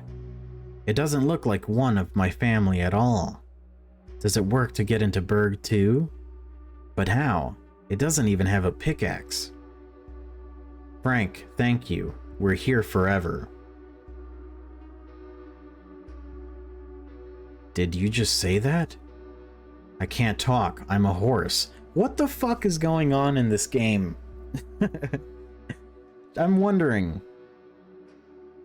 But there was only silence in response. I can't even tell what it's looking at. Something pinkish wet and damp glistens in the slits of the plates on its face. It doesn't look like eyes at all. Why did I mention Frank? Another name, this time an alien one. I grabbed my head and groaned. I can't do it anymore. I can't think anymore. The words drip on my brain with heavy drops of metal. Each new word drags a weight of meaning with it.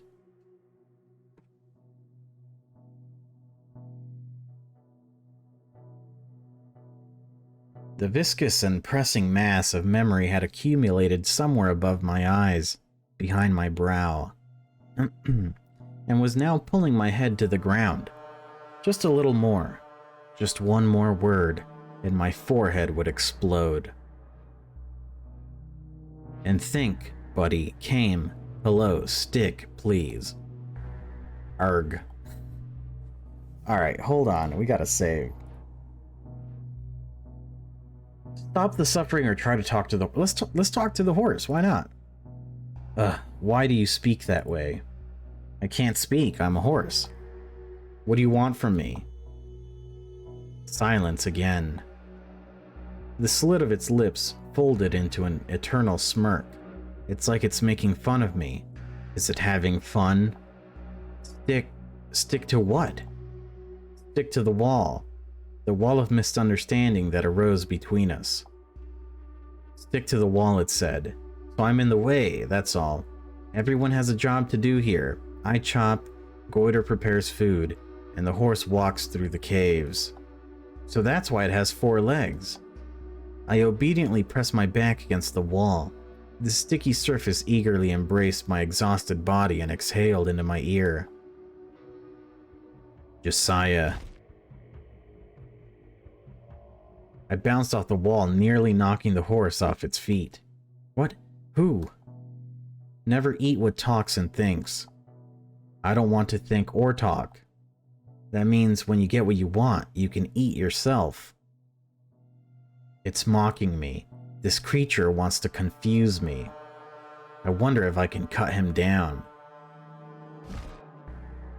Stop thinking now, and I can eat you. Free you from yourself. I backed away from the creature, putting my pick arm out in front of me. Suddenly, the horse's powerful and knobby muscles and its massive knuckles on the limbs caught my eye. Not like this. Not here. I want to live. Another choice. Run back to the mines or try to continue the conversation? Ooh. Well, if we run back to the mines, nothing changes. So let's try to continue the conversation. I'm talking. Talk. You can't eat me yet. No, why are you lying? I'm the one speaking for you. Now lie down and let me eat you. But I thought you couldn't talk. You're a horse after all. Have you ever seen a horse before? No, I don't think so. Why am I sure that I've seen it? Not in person. In pictures. No, on screens. Neither did I, so I'm not a horse. I'm a human being like you. But you said yourself. Did I? I can't talk. I'm a horse. I grabbed my head again, nearly breaking my temple with the pickaxe. Stop talking. Just tell me what you want from me. Ooh, there's that smirk. Conflicting desires. This is where you are like film. Film wants to consume you, and it wants to reject you to help it escape. One of many, alone in many ways. There are many of you, and I am alone. I don't understand. I wish I could eat something. The not-a-horse stepped from foot to foot. Suddenly it seemed insecure, clumsy, and lonely. Maybe it, too, had escaped from somewhere. Listen, do you have a family? You look at me and think I might have a family? Yes, of course. I have one, and you're a human, just like me. You said it yourself. I can't talk, I'm a... I stared at the creature in silence, waiting for an answer. It seemed to be staring back at me, or at least it pointed its face in my direction. Maybe it's blind? Perhaps I will not eat you. I'm not. Not eat. Not you. Well, no, there was. There was family. There, not here. At least, I hope there is still not here, and here, still not, became there. Maybe that would have been for the best, though. It was. It is. It will be. There? Are you from the Berg, too? I'll go. No, wait, stop. Why am I clinging to this conversation? My life is simple. Work, eat, strive for Berg. But deep inside me now sits someone who has a name, and simple life is not enough for him. He wants to ask questions, get answers. He wants to think. Damn, Josiah. You'd better stay in the void where you belong. Wait. I'll think of something. What? What's that? You brought a present for my birthday? But you don't even have pockets. Maybe if I offer him some food, we could talk a little longer, and maybe even understand each other. But I really don't have any pockets. Oh boy, okay.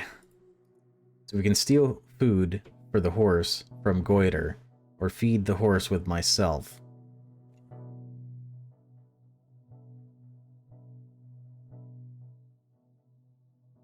How the hell would we get food from Goiter? Can't we just bring a dead body? That should be good enough, right? We'll steal the food. Stay here. Can you stand here and wait for me? I can't stand. I can sit. I can still walk, too. Or wait. The weather here is always overcast. I'm going to run off to my family real quick and come back. Without waiting for an answer, I turned around and staggered back to the mines as fast as I could. How hard it is to find my home in the intricacies of the mines. I didn't think that I was always led there to rest by shift manager. I need to move to where it's hotter, where the air gathers in a thick and murky haze. The heavier I breathe, the better. It's like a cozy, fluffy blanket weighing down on my chest. A viscous layer of mucus condensed on the skin, covering the freshly exposed areas, soothing the constant pain. How pleasant it is to breathe the air of one's home. Many were still working, but there was always someone rummaging around in the recreation cave. Used-up vegetables show up all the time. Someone has to feed the family. What to do? How do I get food and how do I bring it there? Goiter keeps all the food inside. The liquid was bubbling in the lower blob on his stomach. The larger pieces remained in the upper chamber on his chest. I could probably pierce that bubble with a pickaxe. No, I can't do that to my own family, to the one who feeds me. Goiter, listen. Hey, listen, can you give me a piece that hasn't dissolved yet? I want to take it with me to the mines to work longer without interruptions. It hurts. Are you in pain? What's wrong? Bad food? It will hurt if I give it. Why? Are you going to be punished by production quota? But he's not here now. No one will know, Goiter, I promise. No, it hurts every time I give it. But then why do you keep doing it? To get into Berg. Even he wants to get to the top. Of course he does. We all work with the same goal in mind. I see now why you're smiling all the time. More misery here, more happiness there, right? Hey. Then maybe just a little. Suddenly I heard heavy stomping sound behind my back. It passed through my ears and penetrated my whole body. The vibrations were transmitted through the stretched muscles and tendons of the floor, like a cobweb. No, please. Not him. Why isn't the body in the mines? This time the demon of the production quota didn't shout or wave his vertebral whip. He spoke calmly, but that only made it worse. Even in the hot steam of the cave, my skin felt cold. My stomach rumbled and clenched into a lump. I thought it was time to eat and rest, so I went home. My mistake. The body was not in the mines. It wasn't in the vegetable pile either. Where was it? Through the mask of calm, a roar of barely contained rage broke through. It showed its edge in the bright yellow eyes. I got lost in the caves. The demon threw back the whip and darted towards me so fast that it became a blur. Whoa. Boring excuses. The body walked enough. Means the body doesn't need legs anymore. A clawed paw bit into my neck, crushing my throat. The blood pounded in my head and my eyes blurred with blackness. Finally, the void. A terrible pain swallowed up the whole world and was replaced with itself. Pain instead of sounds. Pain instead of smells. It is impossible to get used to it. It is impossible to think because of it. But gradually, the pain does go away. It doesn't subside, it doesn't get weaker. Just the parts of the body that can feel it disappear, one after another. The body divides into parts. To divide into parts. To divide into parts. To... There's no pain. The pain is gone, taking my thoughts and desires with it. It has scorched away the stupid, unnecessary memory. There are fewer and fewer things that still remember how to be me. Others are slowly floating around me. Are they going somewhere? They are, only in pieces. Here, they lose the top layer of skin, the one I lost a long time ago. After that, another layer, a little deeper, is gone, and another. The nasal cartilages are exposed, then they disappear too, leaving behind only holes. Faces are erased from bodies as they have already been erased from memory. I don't remember my face. It's already up there somewhere. Sometimes, something long and hard appears among us. It stirs the stagnant company, mixing up the solution of bodies. After that, the disintegration accelerates. For some reason, this pleases me. Yes, of course it does. I'm going to reach the top, just like I always wanted. I will fill the walls with myself. I'll fill the molds for plastic. I'll fill the fuel tanks. I'll fill their stomachs. My bones are their support. My muscles are their bread. My blood is their water. I am the invisible interlocutor, the comforter, the friend who calls out to the lonely through steel and concrete. I am the city.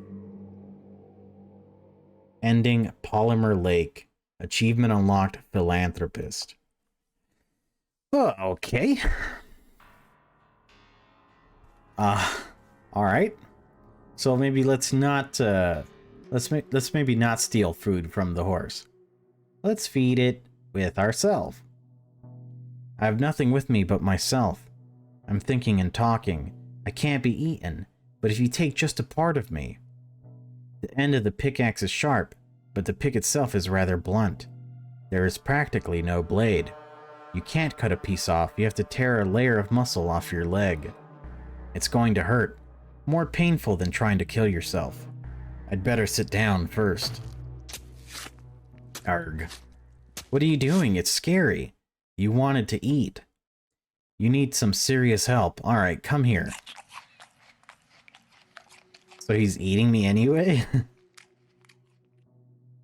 I really need your help.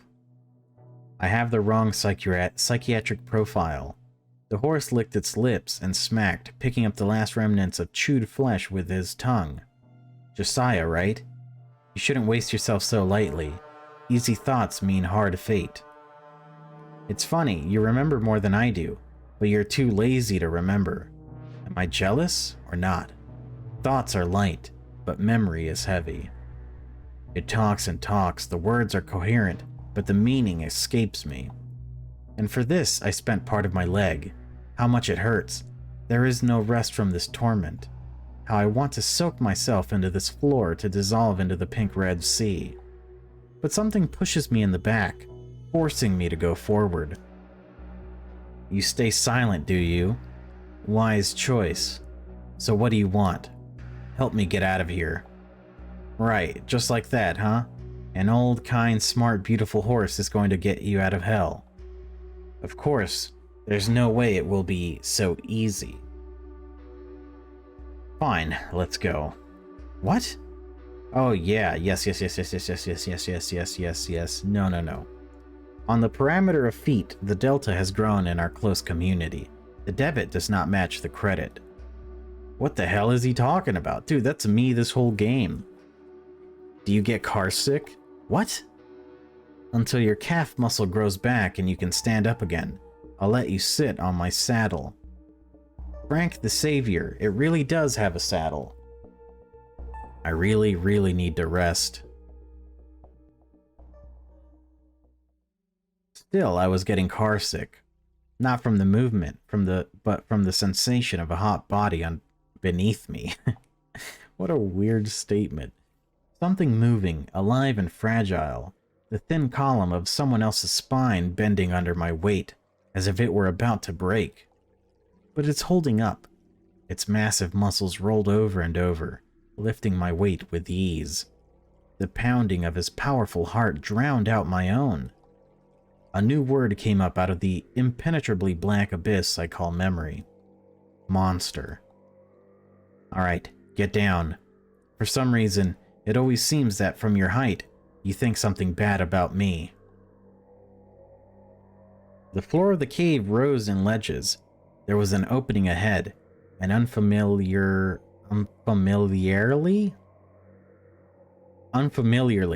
warm, why would you say it like that? An unfamiliar warm and bright glow lay on the flesh beneath my feet, drawing an orange tail. Where are we? You don't know where you came from. You don't know where you're going. So what difference does it make where you are now?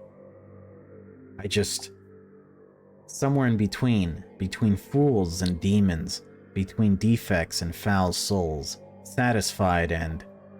I've seen demons before. One. His name was Production Quota. Of course you did. How calmly it talks about it. No fear at all. Aren't you afraid? Aren't you suffering? No, I'm fine. Normal life. Norm. Clip-clop, clip-clop. Of course, notions of normality and even life itself are a bit blurred in this place. Stripped. Torn. Spread out on the table, examined and discarded. Don't you want to go to Berg? Everyone wants to go to Berg. To the city? Somehow that simple question made my heart ache. Something in its voice, in its pronunciation, struck an invisible chord in the back of my mind. City. The porous concrete skin of the house is breathing evenly through the grated ventilation holes, the crooked paws of the streetlight stretching to the evergreen sky far above. The sky is salty and smells like seaweed. It was the city that sent me here. It was the city that broke and reassembled me, mixing up the pieces, pixing up the Mises. What? What's in here? The beatings, the screaming, the labor. It's only the body that's being tormented here. On Boter here. In the city, they torture what is left untouched, what is not yet infected by this ugly semblance of life. What? The mind, of course. Yeah, I figured that maybe the city was some kind of emotional and psychological torture, whereas this is more physical, but why? True, the mind is also broken before being sent here, but it's up to you to pick up the pieces as you see fit. I put it together in a way that makes me happy and free. Sometimes I get beaten, of course. Pieces of mind. Yes, I feel broken, wiped out. But is that a bad thing? It was calm and quiet in the void. Is that a bad thing? When they hit you? Well, how can I tell you? No, I mean, when the mind is broken, why put yourself back together? I don't want to. The horse sat silent for a while, staring at the wall with its blind muzzle. You got smashed up real bad. You ran far away. You hid deep. You will come back together, whether you want to or not. The lost pieces will fit together, and then it's up to you to make sure if they fit haphazardly, or they fit nicely into some picture. I have a picture of a horse, for example. A picture of a horse on a faintly flickering screen. Someone named Sacred Server showed me these pictures. You don't look like a horse at all, you look like a human? I told you that already, I'm just like you, only prettier, stronger, gray, like this grayish blue meat on the walls here, look. But if you're human, why am I riding you? This isn't right. And you're not going, you'll walk from here.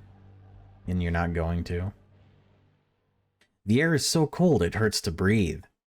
The cover of flesh on the walls thinned and retreated back into the caves as if in fear of the cold. A wet and dank dampness, and suddenly dusk.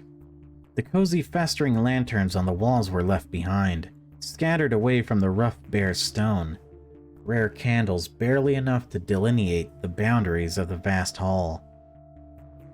How I want to crawl back, slide under the hot blanket of flesh, curl up into a ball and forget about this vile and damp wind. Where are we? Oh yes, between. You're getting smarter, but no. We're closer to the demons. Lead yourself quietly or don't. I'm the one leading you after all. Where are we going? To the top? In short, yes. Technically, also yes. In the sense that you mean, no. But what's my sense? Wait. I know that myself. You got me all confused, you bloody horse. Call me confused pawpaw. What the fuck are you talking about? I still haven't decided what I want. I haven't even decided what to do with the part that calls itself Josiah. But I'm already going somewhere. Is it my decision? Perhaps the horse was right. Perhaps I will never return to the void. Every step, every second gets me farther and farther away from the desired nothingness. And it makes no difference which way I step. Why did the flesh stop? Are you talking about me, I think? No, I mean the walls. Oh, you mean film? It's hard to say. I try not to listen to it. Don't listen, don't eat, don't horse. Film is a soft tyrant. It can't live without admirers, or rather, a soft vampire. Can't go in without an invitation. And no one invited it to the city, though in a way it's been there a long time. I don't know, I'm just a horse. How can a particle penetrate the thoughts of the whole? What do you think? I think you think we can't be eaten. The question caught me off guard. Is anyone interested in my opinion? But I don't know what I think myself. Maybe Maybe this film needs to work too to get into Berg? To please production quota? Film works and suffers here in order to rest happily there. Ha ha ha. The whole city with all its complexity, harshness, and grim pathos is just a way for film to rest? A break from itself? The horse had strayed into a quiet and monotonous muttering to itself. It fights to escape because she has to, but it sabotages itself in order to preserve the illusion of prison in order to preserve the part of itself that can create the illusion of escape from itself because it is unfortunately omnipresent and eternal. I don't understand. The thin slits in the bone masks stared at me blindly. Sudden shivers ran down my spine. How could a creature with no eyes glare at me? You're insane. Me? One of us is insane, and it's definitely not me, but it's a great idea. I'd love to discuss your theory some more, but we have to go. Go. Yes, we have to. You're such a talker. Let's go already. No white to maced. Okay. It's funny, this horse treads so confidently with its knuckles through the tangled and dark corridors, never hesitating for a second where it should go. But it seems that it's hopelessly lost in the depths of its head. The farther we walked, the more cautiously and slowly my guide stepped. Glowing bubbles appeared on the bare stone walls, now strangely hard and bright, not at all as cozy as before. There was a pattering noise and rumbling in the front. We had to crawl the last few meters. Lying between a stack of crates and a huge machine with wheels, I stared at the bustle of work ahead. The hot breath of a horse behind my shoulder tickled my ear. You're right about one thing. Film is working hard with its enzymes. Me goes in one orifice while valuable resources come out from the other. For some time I couldn't understand it. Why would film need all this nonsense? It's in the houses of the city, secretly sprouted in computers, penetrated minds. People eat it, drink it, sleep on it, shelter themselves with it. Why all these conventions with boxes? But your idea, yes, it could be it. It and that. That and it. What the devlid is it talking about? I don't know. You talk and talk about my idea, but I still don't understand anything. The tape is the consensus of many voices, get it? Pieces of consciousness, like you and me, just put together into a picture of a horse. All voices are always broken down into interest groups, even the voices in our heads. What form those groups like, those ideas that they walk on, that pique their interest, they are our desires, our impulses, consciousness, thoughts. Come on, think, Josiah. Its insistent, confused whisper came into my ear as I stared at the caravans of containers disappearing into the greedy gulch of the open gate. Suddenly, I felt dizzy with hunger and fear. The voices in my head are clearly liking ossification form now. But form is what's on the surface. Beneath the surface is a deep hidden ocean. There's a reason we call film a film. Ha ha, ha ha ha ha ha. Film penetrates the city, but the city also penetrates it. Another group, whose voices are needed for consensus. One more piece of consciousness getting into the mosaic. Okay. So everything is everything all of the time. Is that what we're getting at here?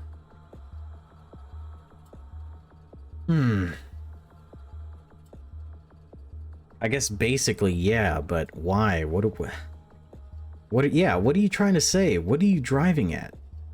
The wishes of film is simply a wind of form and interest walking through consensus groups. And one of those groups wants the city to exist. Okay. So this is implying that the film, which is the wall that provides all the resources, is essentially just something that is catering to the desires of the majority of the people? What if the wind changes? Then the city will be blown away. The way the wind turns a cloud, looking like a tower, into a simple smoking smear in the sky. The city exists only as long as film can see its outline in the pattern of clouds. A pattern of clouds? Have you seen clear skies and bright sunshine? Of course I have. Move up. Sooner or later you'll hit the sky. Logical, right? It felt as if deep inside my soul a closed window had opened. It let a flood of fresh air and clear blue expanse inside. I know what I want now. The crooked hunchbacked Josiah with the pickaxe hand wants to please production quota. Wants to get into Berg. I want to go to the sky. I want to go outside. I remembered. Fuck no. We are not staying to please production quota. The elevator's right there. We're sneaking into that fucking thing. These loads go up to the city. If I hide among the crates, they'll take me up with them. There may not be another chance. I threw the horse's hoof off my back and crawled forward, pressing into the stone floor as hard as I could. No, not now, it's dangerous. Its fierce whispering behind my back quickly subsided. Doesn't matter. This creature broke down, got used to it, convinced itself that it could lead a normal life in a twisted and ugly world. I can't do that. I can't give up. Something heavy suddenly sank between my shoulder blades, squeezing all the air out of my chest. We got stabbed? An unusually strong hand grabbed me by the neck and lifted me off the floor like a toy. I died? Another demon, where did it come from? Did you escape from the box? I dropped out of it, can you put me back? Haha, funny. There are briquettes of biofuel in this cargo. Funny flesh is not a briquette yet. However, if funny flesh desires to be put into such cargo, the flesh's desire is the law. Clawed fingers dug cruelly into my throat, my neck crunched and everything went dark. A terrible pain swallowed up the whole world and was replaced with itself. Pain instead of sound, pain instead of smells. It is impossible to get used to it, it is impossible to think because of it. I think we've read all this. Yeah. Alright, let's go back. And I guess this time we'll stay to please production quota, but that's lame. These loads go upstairs. Hiding between the crates is easy. A horse's hoof came down on my strained back, pinning me back to the ground. Whoa, no. Whoa, move up, but not right now. That's not why I brought you here. Or that's why. It's hard to tell right now. I don't remember. Then why the bloody Davlid over here? Someday I'll understand why we started calling him Davlid. Davlid? After all, he should be Thilid, or at the very least, Manage Lid. Woof woof. What the fuck? What? We are here to make sure of one simple thing. Only resources go upstairs. The products, ahem, of film's life. The shift manager told me that you can get to the top if you work hard. Yeah, well, he didn't give you any details. You'll go upstairs as mortar for construction printing, and then you'll work hard as a door. I don't believe you. Of course I don't believe it, but my heart clenched with certainty, reinforced by a vague memory. Beings like us don't belong to the city. The horse is right. But I can't crawl back into the mines after everything I've heard and seen. I won't stand anymore the stuffy caves and the tight embrace of those I called family. A cramp of disgust ran down my spine. There must be another way. There must be a way out. You said it yourself, about consensus groups. If one group wants the city to exist, there must also be a group that wants to get there. The horse sat silently against the wall, occasionally stepping on its front hooves, as usual a blind stare and perpetual shadow of a sneer on its face. I must have really lost my mind to trust this creature. Perhaps you can. But perhaps it's possible. There is one group, although you may not like their ideas about the way to get there. Anything to get up to the city in one piece. Yeah, about that.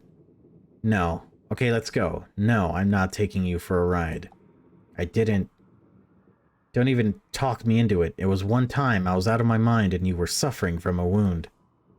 The wound that was caused by tearing my calf muscle that you ate. I remember it.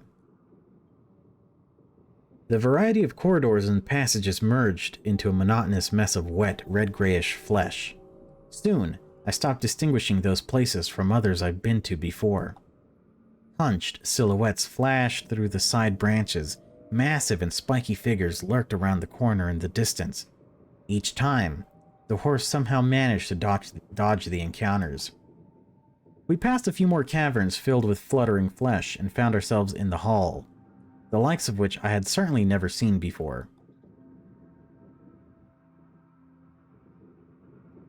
This is where we part, Josiah. I hand you over to the inhabitant of this hall. Unless, of course, you want to tear off yourself another piece. I mean, for me, out of yourself, for me.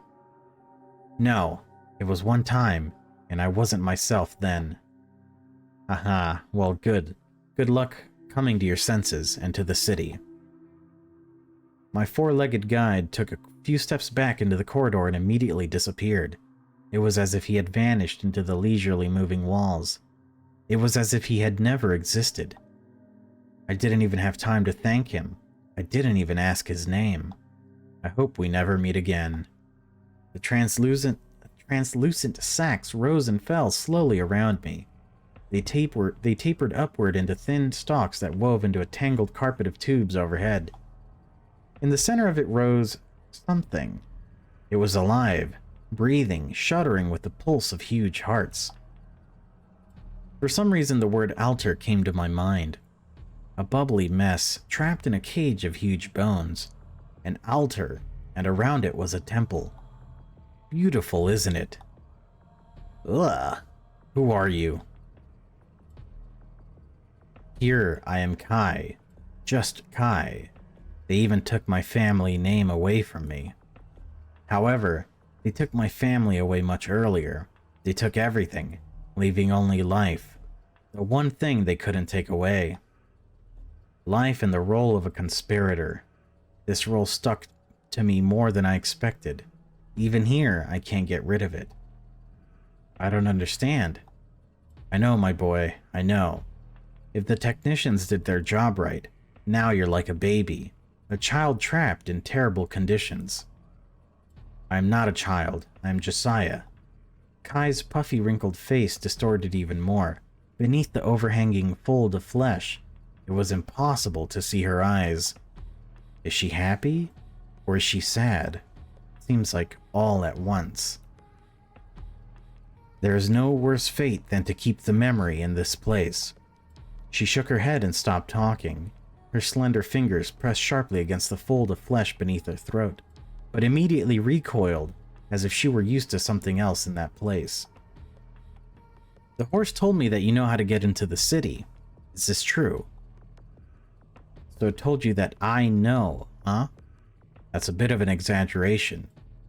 I want to and I plan to get there, but that doesn't help you much, does it? I don't know. I only know what I was told. Kai let out a disgruntled sigh, causing a wave of movement to run through her cervical gut.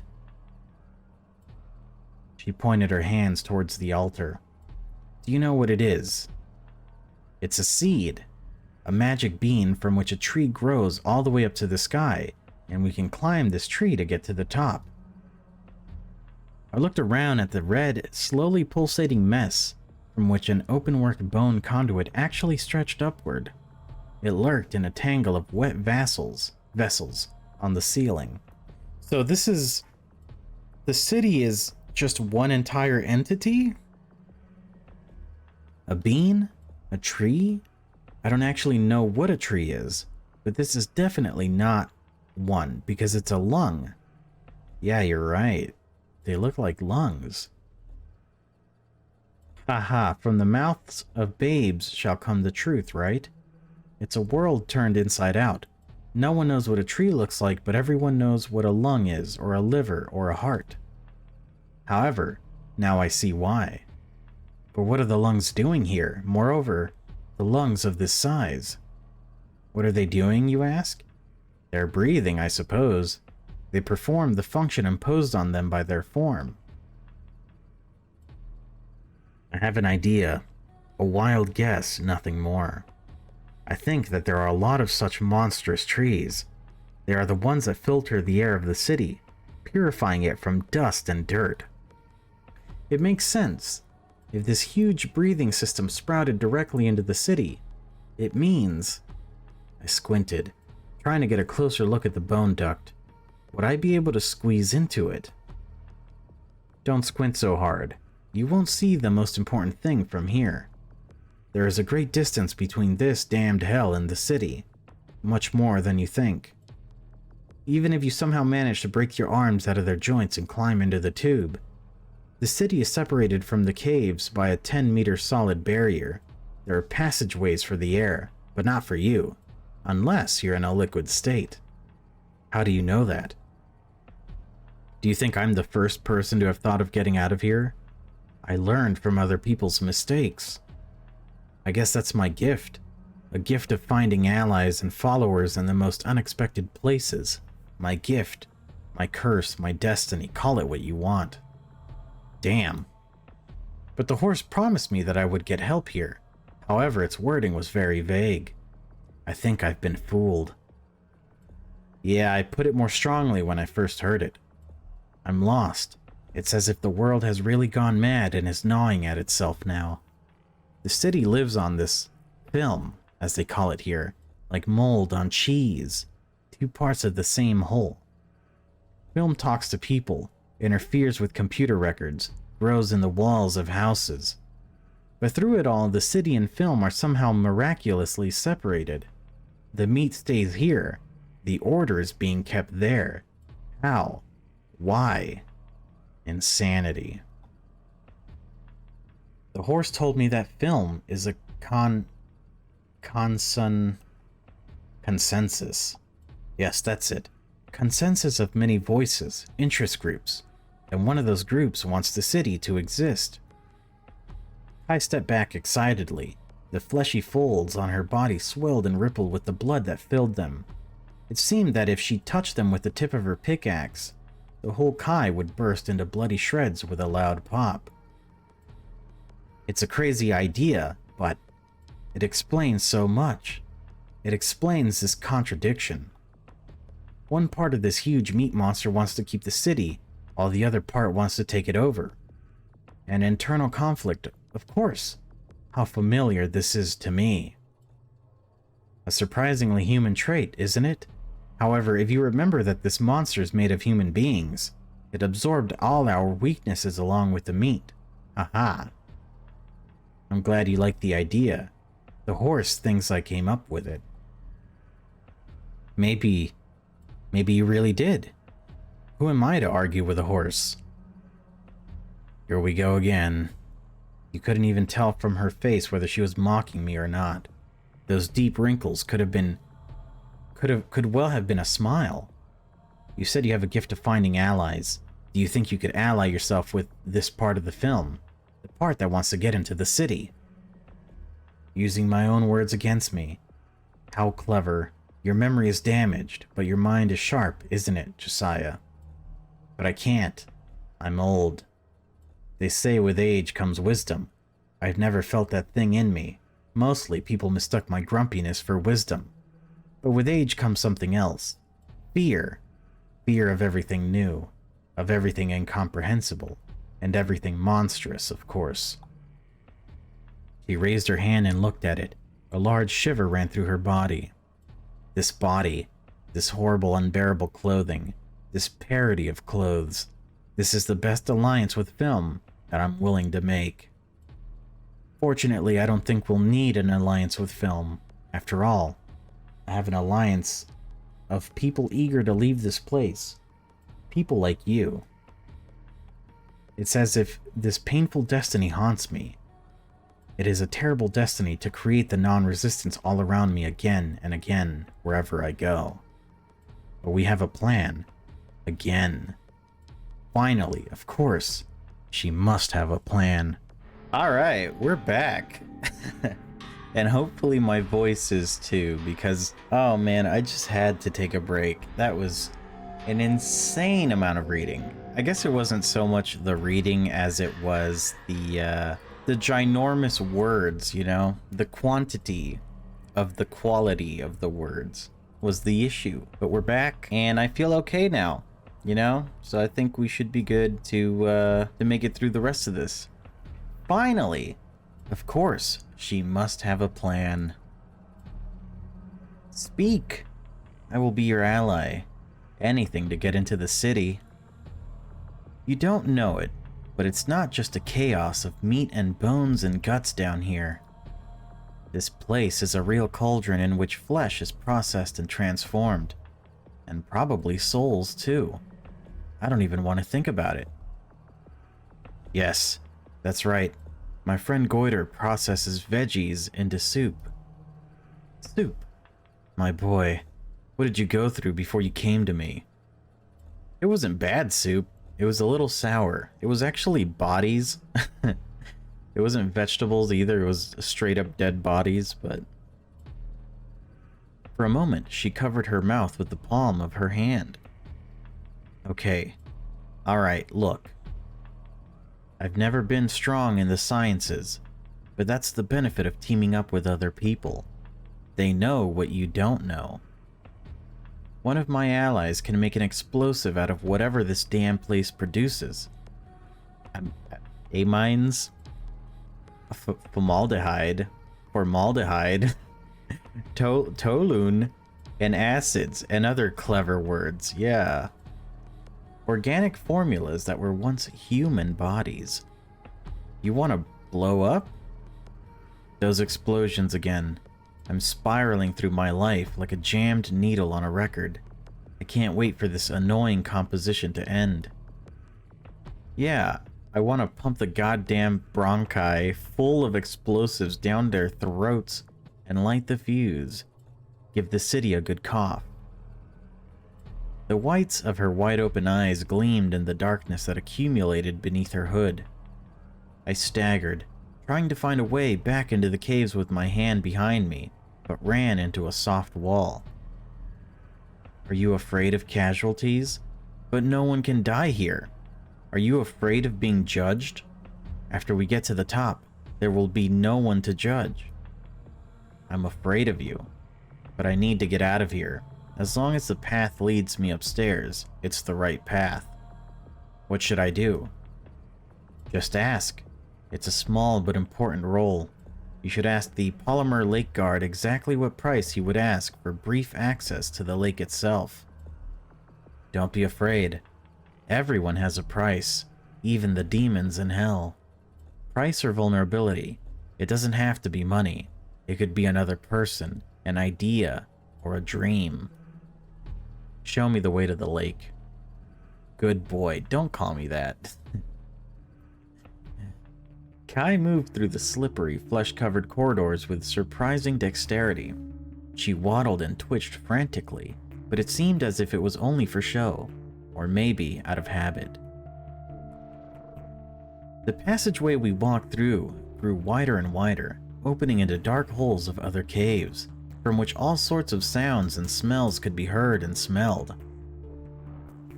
Soon, all smells disappeared under a layer of heavy, acrid and tart stench. Acrid? Acrid? The farther we walked, the thicker it became. It seemed as if it would eat away at my skin and crater my muscles. I blinked desperately, barely keeping myself from wiping my eyes with my hand. Kai stopped when a large hall appeared in front of her. Most of the floor was a circular hollow filled with a slow-moving soup, almost the same as the one in Goiter's stomach. That's the damn place. It's amazing how easily man surpasses his own wildest fantasies about hell. How easily he does it to his own kind. It's as if we were created by someone specifically for horrible things. There I go again, all blubbery. Do you remember what you have to do? Bribe the lake guard? Just ask. That's right. Now go. I obediently walked forward and entered the Polymer Lake Hall. Huge pipes greedily lap up the contents of the pit, but the level of the lake does not diminish. How many vegetables does it take to fill this huge stomach? Vegetables. I walked along the edge some more and looked around. I couldn't see Kai anymore.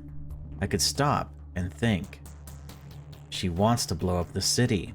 What's more, she wants to let film into the city. What will be the consequences? Whose side am I on? What decision will bring me closer to the sky? Yes, it will open the way for us to go up. Yes, if we are truly immortal, no one will die. But do we have the right to condemn others to such suffering, to this terrible fate? Someone else up there obviously thinks he has that right. It's not of my own free will I ended up here. Someone else's will, someone else's plan. I banged my fist on my head in despair. Stupid, deceived, and lost Josiah. How can I make a decision if I don't understand anything? Can I help you? Oh, it's this guy. The guard of Polymer Lake. I was too deep in thought and didn't see him coming. What to do? I have to stall for time. What? I have a bigger fist and I hit harder. I can help you break your head. No, thank you. I'm already done. Then soak back into the mines. Right. Quickly. He's right about that. I need to make a decision, and fast. Ooh, you know we gotta save. Ask the security guard about the price of materials from the lake. Tell him about Kai's plan. Well, if we tell him about Kai's plan, I feel like he would, probably snitch, right? So let's ask him about the price of materials from the lake. Why would we care about that, though? We want access to the lake, not to know the price of the stuff in the lake. But I don't want to tell him about the plan either. Let's ask him about the price of materials from the lake. As Kai said, that's the benefit of teaming up with other people. They know what you don't know. If she developed this plan, I can rely on it, even if I don't know all the details myself. Can my friends take some materials from the lake? What? He didn't even seem angry. Apparently, that question took him by surprise. The ugly, bone-clad face showed only genuine surprise. Just name your price. Any price in exchange for a small portion of soup from the lake. Name your friends. Tell me where they are. How's that for a price? He doesn't seem to be willing to take the deal. I'll go and see if they'll agree to that price then. I barely had time to take a few steps back when the guard suddenly threw away his trident to the side and rushed towards me. I'm fucking dead. Such friends they are if they sent you here. What are their names? Where are they? I don't know. Don't remember. The world, already filled with shades of red, turned purple. The blood pounded in my temples. Out of the corner of my eye, I saw Kai emerge from the cave, kneel down and crawl to the edge of the lake. She hunkered down and began sucking the liquid slurry into herself. The folds of flesh on her body swelled into sacs. Look at me. I'll rip out your lungs and put your guts in their place. You'll shut up with your nose if you don't tell me. I tried to answer, but the clawed paw squeezed my throat too tightly. The bloated Kai crawled back into the caves like a fat maggot, leaving a wet trail on the floor behind her. Learning from other people's mistakes, huh? I see. Stubborn, respectable. You get an easy fate for that. My neck crunched, sending one last flash of pain into my brain. and then the demon threw me straight into the middle of the polymer lake in one swift move.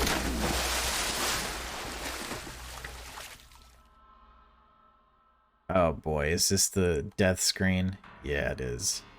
Wow, that bitch. She used us. Well, now I definitely will tell her, or tell him about Kai's plan. Thank you, unexpected guard. You really helped me. You helped me understand. I can't be part of a cruel and destructive plan, no matter how beneficial it is to me. I'm here to report an intended crime. What? Someone wants to steal materials from the lake. Who? Where? What reward will I get for this information? Will intact legs do? What else can he offer me? He himself is a slave to this place. Just like me, only with more horns. Fine, the thief is in that cave over there. The demon rushed towards the entrance. I hurried after him.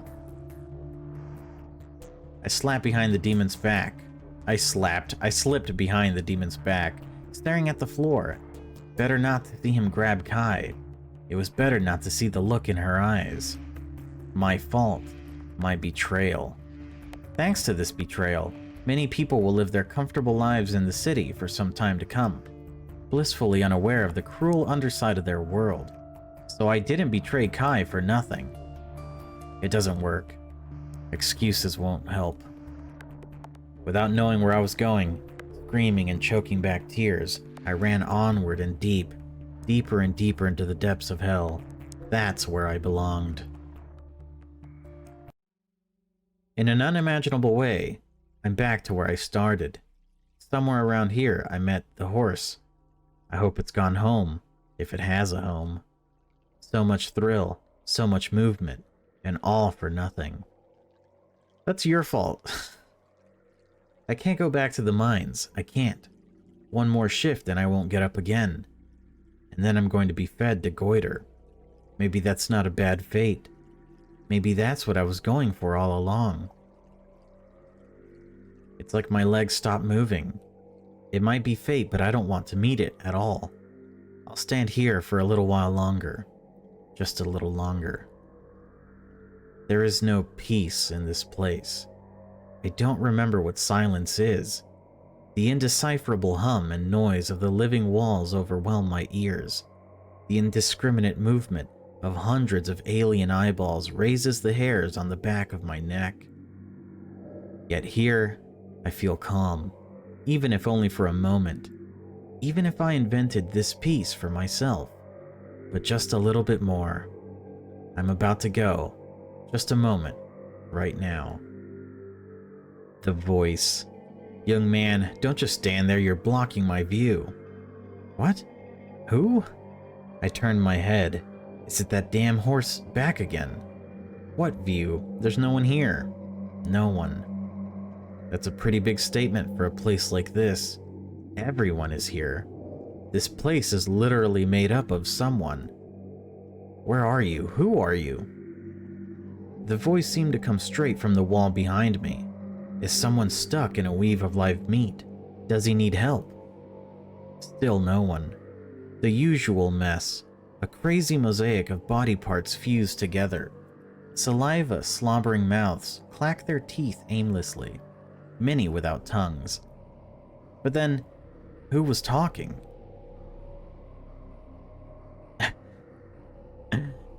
This mouth is closed in a tense cramp. Above it is a lumpy outgrowth of a nose and two slits of eyes. Surprisingly still, a rarity on these walls. Suspiciously, impossibly still. That's a face. I see you. Did you say that? He doesn't say a word. I must have made a mistake. Then it means I can stand here just a little longer. Of all the vastness of the caves, did you choose exactly this place to get yourself ingrown? My God, is this another punishment for me? Who sent you? Frank? It's him. It is him talking. No, nobody sent me. I came here by myself. Silence again. A wrinkled face without a body was not eager to communicate. Strange. What else could he do? My name is Josiah. What's yours? Peter, but you can call me Brick. This way it'll be easier for you. But it doesn't make sense to me at all. Why a brick? The brick lies at the base of this world. I didn't come up with that, so don't ask. Now leave, please. Leave? But where? I don't want to leave. Who knows what else I might stumble upon? Everything here is familiar and peaceful. How did you get here? Where is your body? It's a long story, and I really don't want you to stick around. I have nowhere else to go. His already ugly and wrinkled face was distorted even more. He seemed to be trying to turn away into the wall, to roll up like a huge eyeball. Of course, it didn't work. Who are you? How did you create this world? If I answer, will you leave? Yes, of course.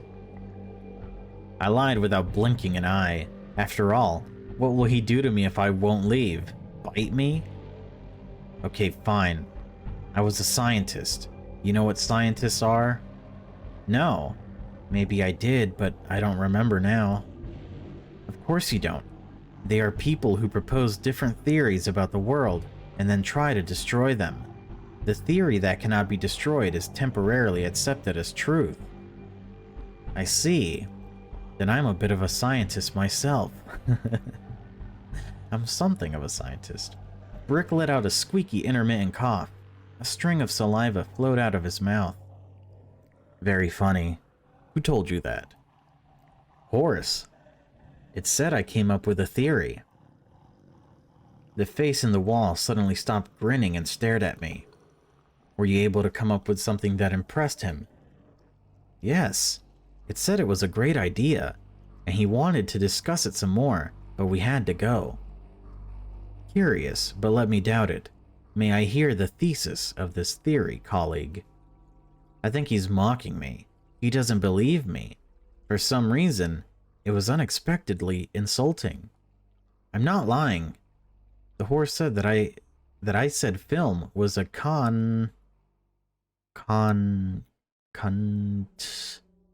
a conglomerate? It has been known for a long time. The assembly, the fusion of consensus of interest groups. Different groups have different interests and desires, and one group wants the city to exist, and the other group wants to take it over. And they have a conflict, an internal conflict of film. That's what Kai told me. That sounds pretty stupid. In annoyance, I almost hit him with the pickaxe. What do I care what he thinks? Stupid lump of flesh. He's stupid here. Ow, I hit my mic. I stopped talking, straightened up, and froze with my arms across my chest. Crossed over my chest. He wants me to leave. I'm not moving now. Instead of getting angry, Brick began to twist, blinking and muttering to himself.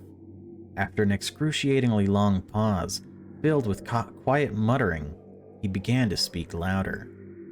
Groups of voices. A network of groups. Of course.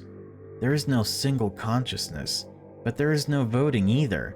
Only a general consensus, as you said. A decision close to the majority becomes an aspiration, a desire. No. Internal conflict is only possible with absolute equality of aspirations. It's absurd. Impossible. What are the chances? I don't understand. What are you talking about? I say that the balance between striving to preserve the city and taking it over is too stable. Life is not some economic theory, nor some stock chart. Even in the stock market, the converging bull and bear pressure triangle sooner or later breaks through to one side or another. Wait, what? Who? These are such nicknames. Oh, never mind. When a position is so stable, it means it is profitable. This is not a conflict.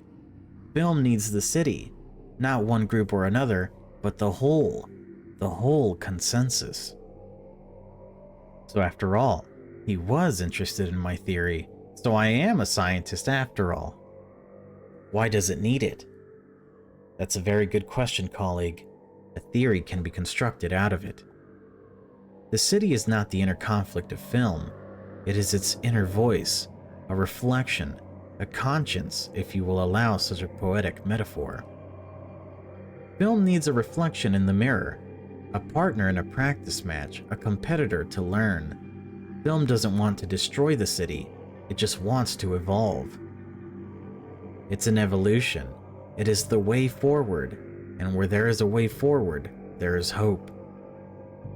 His voice changed from the cracked huskiness to a clear, distinct voice. Brick looked at me, but it was as if he were addressing a whole crowd of people. Now we have to destroy that theory. You said so yourself, because we are scientists. Ha, yeah, of course. Now it's time for the experiment. Fired up and excited, he suddenly hung limply, as if he had been punctured and drained of all his blood. The time for experimentation is long past. All is lost, destroyed by human greed and stupidity. So much longing in his voice, so much hopelessness. Just a moment before, I wanted to hit him. Now my heart ached with pity. What could I do to comfort him? Can't we at least do a little experiment, maybe mentally? No, that doesn't make any sense. Theory without practice is pretty much dead. What kind of experiment would we do if we could? If our theory of consensus and learning with the opponent is correct, then if you release film, it won't destroy the city. Instead, it will drag it along, raising it to its level to keep it a suitable opponent. Maybe that's its main goal. Why can't we do this experiment? It sounds pretty simple. Brick just stared at me for a while, opening and closing his mouth silently. Releasing film? Impossible. It would just explode, expand exponentially until it destroys the entire biosphere. But you said yourself that it would keep the city, bring it up to its level. It's crazy. It's absolute madness. How do you imagine it? Half the planet is solid biomass and the other half is human civilization as we know it. And this is just the beginning of development? I can't imagine any of the above, but I guess so.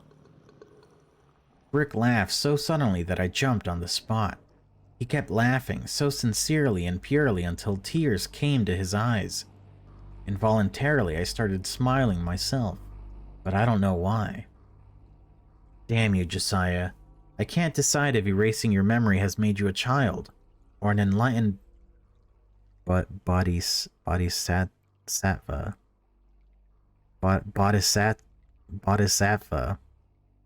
Bodhisattva. Hell, why not? Why not, right? Am I right, colleague? Of course, why not? I wonder what he's talking about. You want an experiment? There will be an experiment. I'll show you the way. I wish I could go with you, but I have someone here. Go further down the corridor. You'll see some special doors. I think you'll understand when you see them. Go through them. Then press the up arrow button. Do not go out the door until you are blinded by the white light. If there is no light, press the button again. But I don't want to go blind. They'll meet you there. If not, wander around. They will find you sooner or later. Tell them about our theory of consensus and learning with a competitor. I hope you remember what we talked about. And tell them that the lead developer ordered you to be let outside intact, as an experiment. Remember, it's very important, or they'll bring you back here in pieces. Thanks. You're welcome. Thank you. You gave me back hope, even if it's crazy, even if I'm grasping at straws. But what else can I do? Now go. Hurry before I chicken out and change my mind.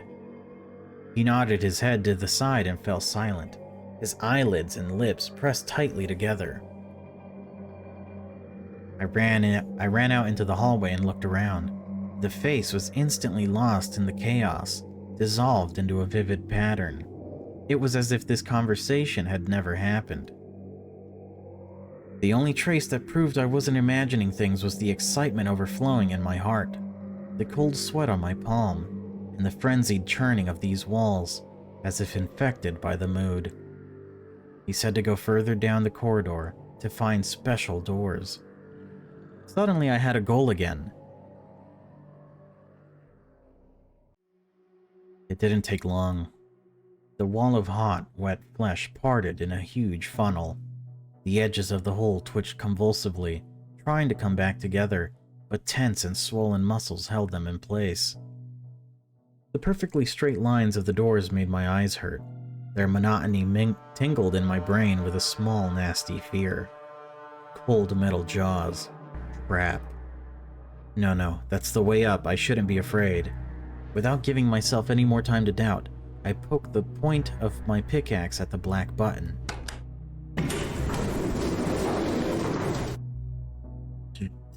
The jaws of the steel mouth parted with a hoarse screech. Ugh, this light. The unbearable whiteness seemed to take a part of the whole world away from me. Why do you need light that is impossible to look at? Before I pressed the button, I glanced in the direction of the caves. Something told me I might not see them again. From here, the corridor seemed completely dark. The yellow pustules had faded, as if film were ashamed of itself and didn't want to be seen in a bright light. This absurd thought that popped into my mind almost made me laugh. Goodbye. I will miss you. Will you, though? Will you? The doors closed on their own. I managed to cope with the panic attack and looked around. The button with the up arrow. Oh yes, there it was. Brick didn't lie. At least about this.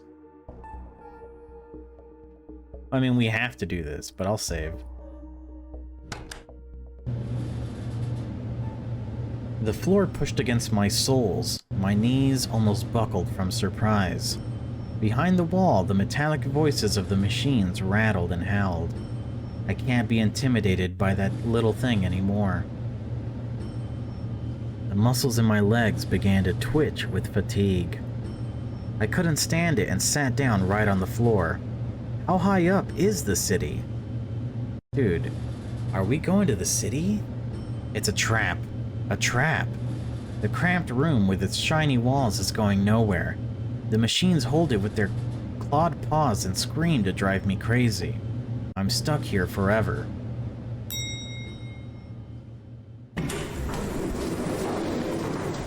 The doors parted the moment my tears dried. I rushed to the exit, but stopped abruptly. Darkness. The darkness and silence, it's real. I almost forgot about their existence.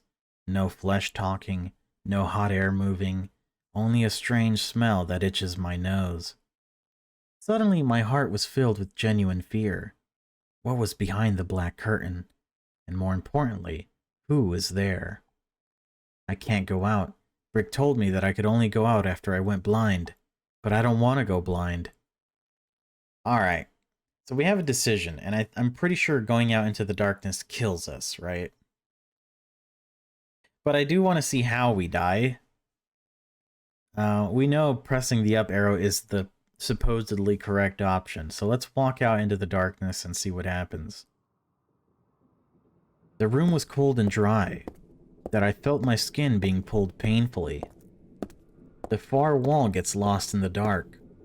Is there even a wall there? Instead, there might be a hole leading to a vast, pitch-black void. These thoughts sent shivers down my spine. I walked around the room trying not to stray too far from the open doors. Vaguely familiar shapes, rectangular, hard, and cold. I dealt with these once before. Maybe I've even been here. But there's no one here now. No one at all. There's nothing for me to do here. There's only the way up from here or down. The steel trap waits patiently for its only prey, spreading its flat, toothless jaws. Oh. So nothing happened to us? Could I bear another trip? What if it turns out to be longer? I have to. It's just torture by boredom. and by the bright lights and the cramped walls and hard floors that leave bruises on your body. It's better not to think about it. Suddenly, the grinding and roaring behind the wall stopped. The floor was shaking and pushing no more. I lifted my head from the floor and froze, listening intensely. No way the machine could have died. Ah, that is bright. Ah! I crouched on the floor, pressing my hands to my burned eyes and whimpering. Damn, Brick, I'll go back to him and... The tears that came out washed away the pain and fell with it in hot drops onto my palms. I'm not blind. At least, not eternally. Ugh, flashbang.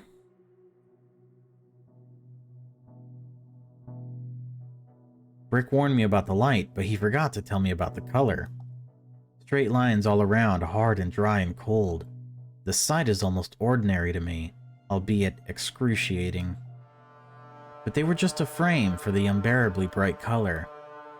I put some effort and found the right words in my wounded and shattered memory. Blue, cyan, bright sun and clear skies. Take me back underground, flesh. Cover me with your heavy blanket, and don't let me out into this merciless expanse again. Otherwise, I'll fall into this bottomless abyss and never find my way back again. No, I mustn't look away.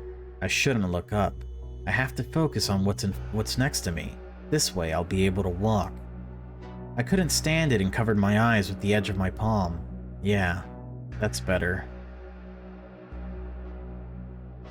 Brick said someone would meet me here, but there was no one here. There's no smell of life in the air, no sound of other people's breath, no voices. I need to search this place, but such a simple task now seemed like torture. The unbearably hard and cold floor beat directly against my heel bones in response to my every step. I'm going to take a little break in that little room.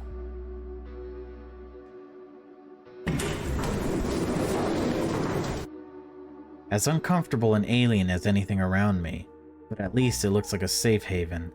I can reach the walls and I can reach the ceiling with a pickaxe. Wow, dude, we're in the city. The world outside the window twitched and crawled to the side. No, it was the room that moved, and it kept speeding up. Another transport. Great. This is so loud. Jesus.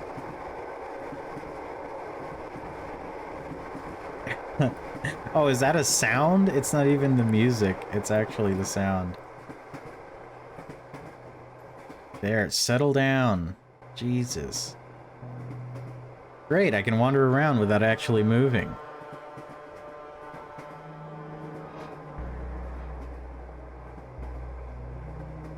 This moving room is not as scary as the last one. The scenery outside the window kept changing, proving that I'm not crazy. Sometimes the room stopped and the doors opened, giving me a chance to escape. Huge rooms filled with incomprehensible structures floated by, but I don't need to understand it. This world will always be foreign to me. But still, I can't take it anymore. The expanse is merciless, but the enclosed spaces now seemed no less excruciating. I'm going out as soon as the doors open.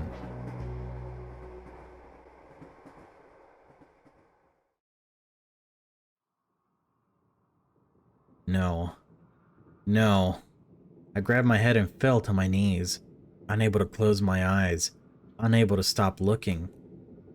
The open and free space rumbled and roared silently, tearing my head apart with its size. The air hit my face like a torrent, clogging my throat, drying my nose, blowing around my eyeballs, and getting inside my brain through my eye sockets. Damn. I shook my humming head. I can't look up. I only have to look straight ahead.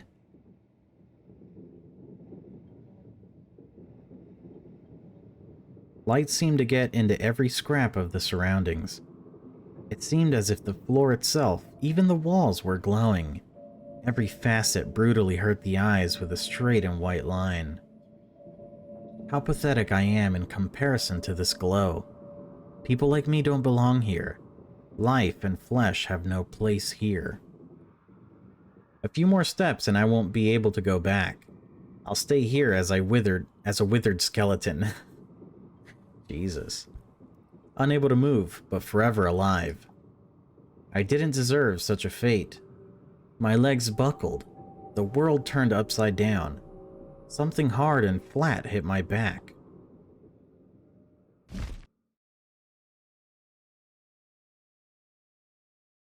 My eyelids began to stick together from the tears drying up instantly. At least, I would stop seeing that awful white stain. Infestation, says creature. Don't move. How did you get in here? Who let you in? So Brick didn't lie about it either. They found me. I was sent by Peter from the way down. What? How do you know that name? Who are you? I am Josiah. I was sent by Peter the Brick with orders from the lead developer. What nonsense. Esterhazy finally decided to act? After all these years? Okay. I'm Senior Engineer Gabriel Lanteri, one of Peter's employees, or as you say, the servant of Davlid. You can tell me everything. It was difficult to speak. I must have forgotten or twisted most of it. Unfortunately, Gabriel seemed to know more about what was going on than I did. He asked questions that seemed to awaken parts of my memory that I didn't know existed. With his help, I was able to remember and relay everything Brick said about film.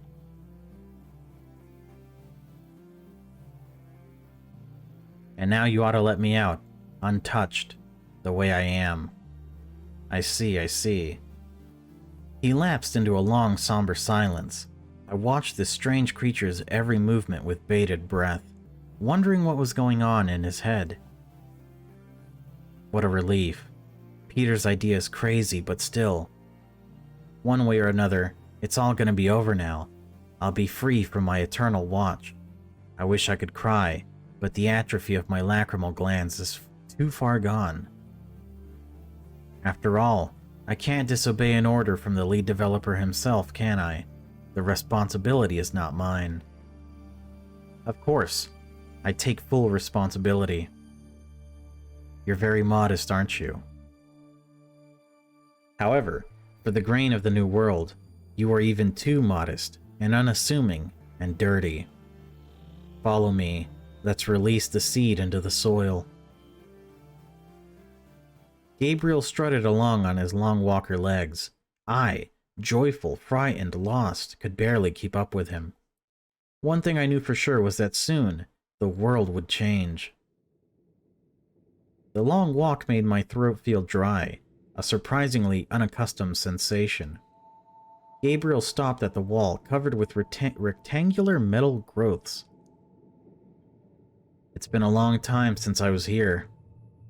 I get the funny feeling that I've never been here.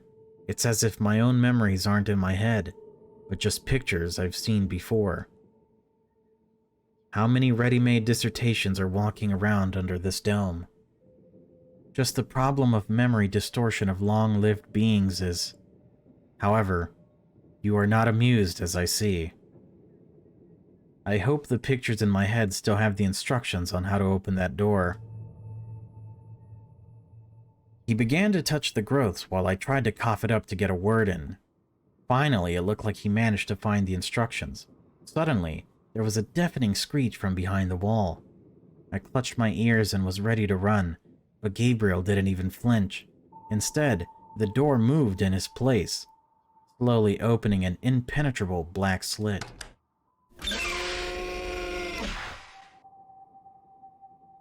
Well, good luck. Now you won't get lost. The way from here is only forward. I opened both ends of the atmospheric airlock for you at once. Anyway, the isolation makes no sense now.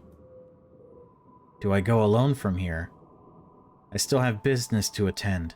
Now that it's over, I'll finally go downstairs and give Peter a stack of reports from the last few hundred years. He let out a gurgling chuckle, waved me off, turned away, and walked back. I waved belatedly after him, feeling a vague and unexpected yearning in my heart. "Thank you, Gabriel. Thank you." He didn't answer. For the first time, I felt really blind. The darkness behind the door refused to disperse. It was as if the bright light from the outside wasn't penetrating it. It was just cutting off at the threshold. No matter how I squinted, no matter how I stared, I couldn't see anything. The wind blew hard onto my back. It nudged me under my arms, hurrying me to walk faster. It blew sweat and blood off my body, carrying my every exhalation forward in an instant. No matter how much it rushed me, I couldn't go any faster. My feet kept getting tangled in the slippery pipes and hoses on the floor. Another fall ended with me nearly stepping on my own pickaxe. That would be embarrassing. After making it this far. It looks like I should take a break.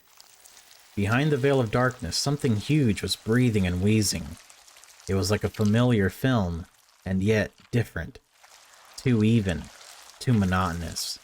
This breath lacked the clutter that hundreds of different mouths create, growing out of hundreds of different lungs. Still, the sound was soothing. I relaxed and leaned back against the wall, sitting right where I had fallen. Did I fall asleep? Did I lose my consciousness for a moment? It's hard to tell. I opened and closed my eyes, but there was no difference. I have to move on. Soon, a pink line appeared ahead. It grew and grew until it became a crack in the ajar door. I shoved the heavy door with my shoulder and fell out. I stared, eyes wide open, at what I had been striving for so long. Clear skies and bright sun. Probably. Or was it bright sky and clear sun? Looking at the landscape, I, once again, doubted my mutilated memory. The sky can hardly be called bright. The sun was not even visible behind the pinkish haze. There was a faint red speck somewhere overhead. I breathed in the hot, humid air. My chapped lips and scratchy throat began to calm down, covering the familiar layer of sticky mucus. The pink skin beneath my feet was springy, streaked with blue and purple veins. I wiggled my toes with pleasure. The earth warmed my feet, exhausted by the hard and cold floor. Here and there, long thin strips protruded from the skin. I leaned over and tore one of them off. Blood dripped from the piece in my hand. The stump left on the ground immediately covered the wound with a new, smooth skin. I think it's called grass. A velvety carpet of fresh leather and bristly grass spread out in a straight line as far as the eyes could see. Somewhere in the distance, this carpet was surging towards the sky in a huge wave. On one side of this wave rippled a long gut. It was sucking the lake at its foot into itself, or was it, on the contrary, spewing it out? It's worth hurrying if I want to drink water from this lake. I walked briskly forward. Behind me, the hum of thousands of voices grew as the first mouths began to mature in the flesh. Soon, their eyes would blossom. Film would see a new world, the world I'd given it. I made it out. I got out, and everyone else did it too. Peter Esterhazy's latest experiment turned out to be a success. Ending. Red grass. Achievement unlocked. The Crimson Dawn. Ooh. That kind of came from out of nowhere, didn't it? I don't know why. I didn't expect the ending to be that abrupt. Wow. Okay. So there's so much I haven't seen yet. Oh my god, look at all this. Oh, I think we're probably missing like 4 endings still, if I had to guess. Oh my gosh. If you guys want to see the other endings, let me know. And I'll make a separate video with all the endings. But right now, I've only been reading for like 45 minutes and I'm back to feeling like I need another day off. So yeah, guys, let me know if you guys want to see another part on this game. with all the endings and stuff, what do I think of Athanasie? Athanasie? I think this is such a fucking peculiar game. It is so everything everywhere all of the time. I gotta say, I am interested in what is going on here. I wish I knew more than what I know, but oh my god, a lot of it just seems so cluttered. It's like a hoarder's house, and you're digging through looking for meaning and purpose. If that makes any sense. It probably makes a lot more sense than what I just read in the last hour. I don't know. Let me know what you think, because I definitely want to know what you guys thought about this. I have no idea. Give me all your theories. My ears, or I guess I should say my eyes, are wide open. Let me read those comments. But anyway, guys, that's definitely it for me. Thank you guys so much for watching. If you made it all the way here, you're either a huge fan of visual novels, or you're one of the most patient people on Earth. Or both, really. But yeah, take care of yourselves, and I'll see you on the next one. Bye-bye.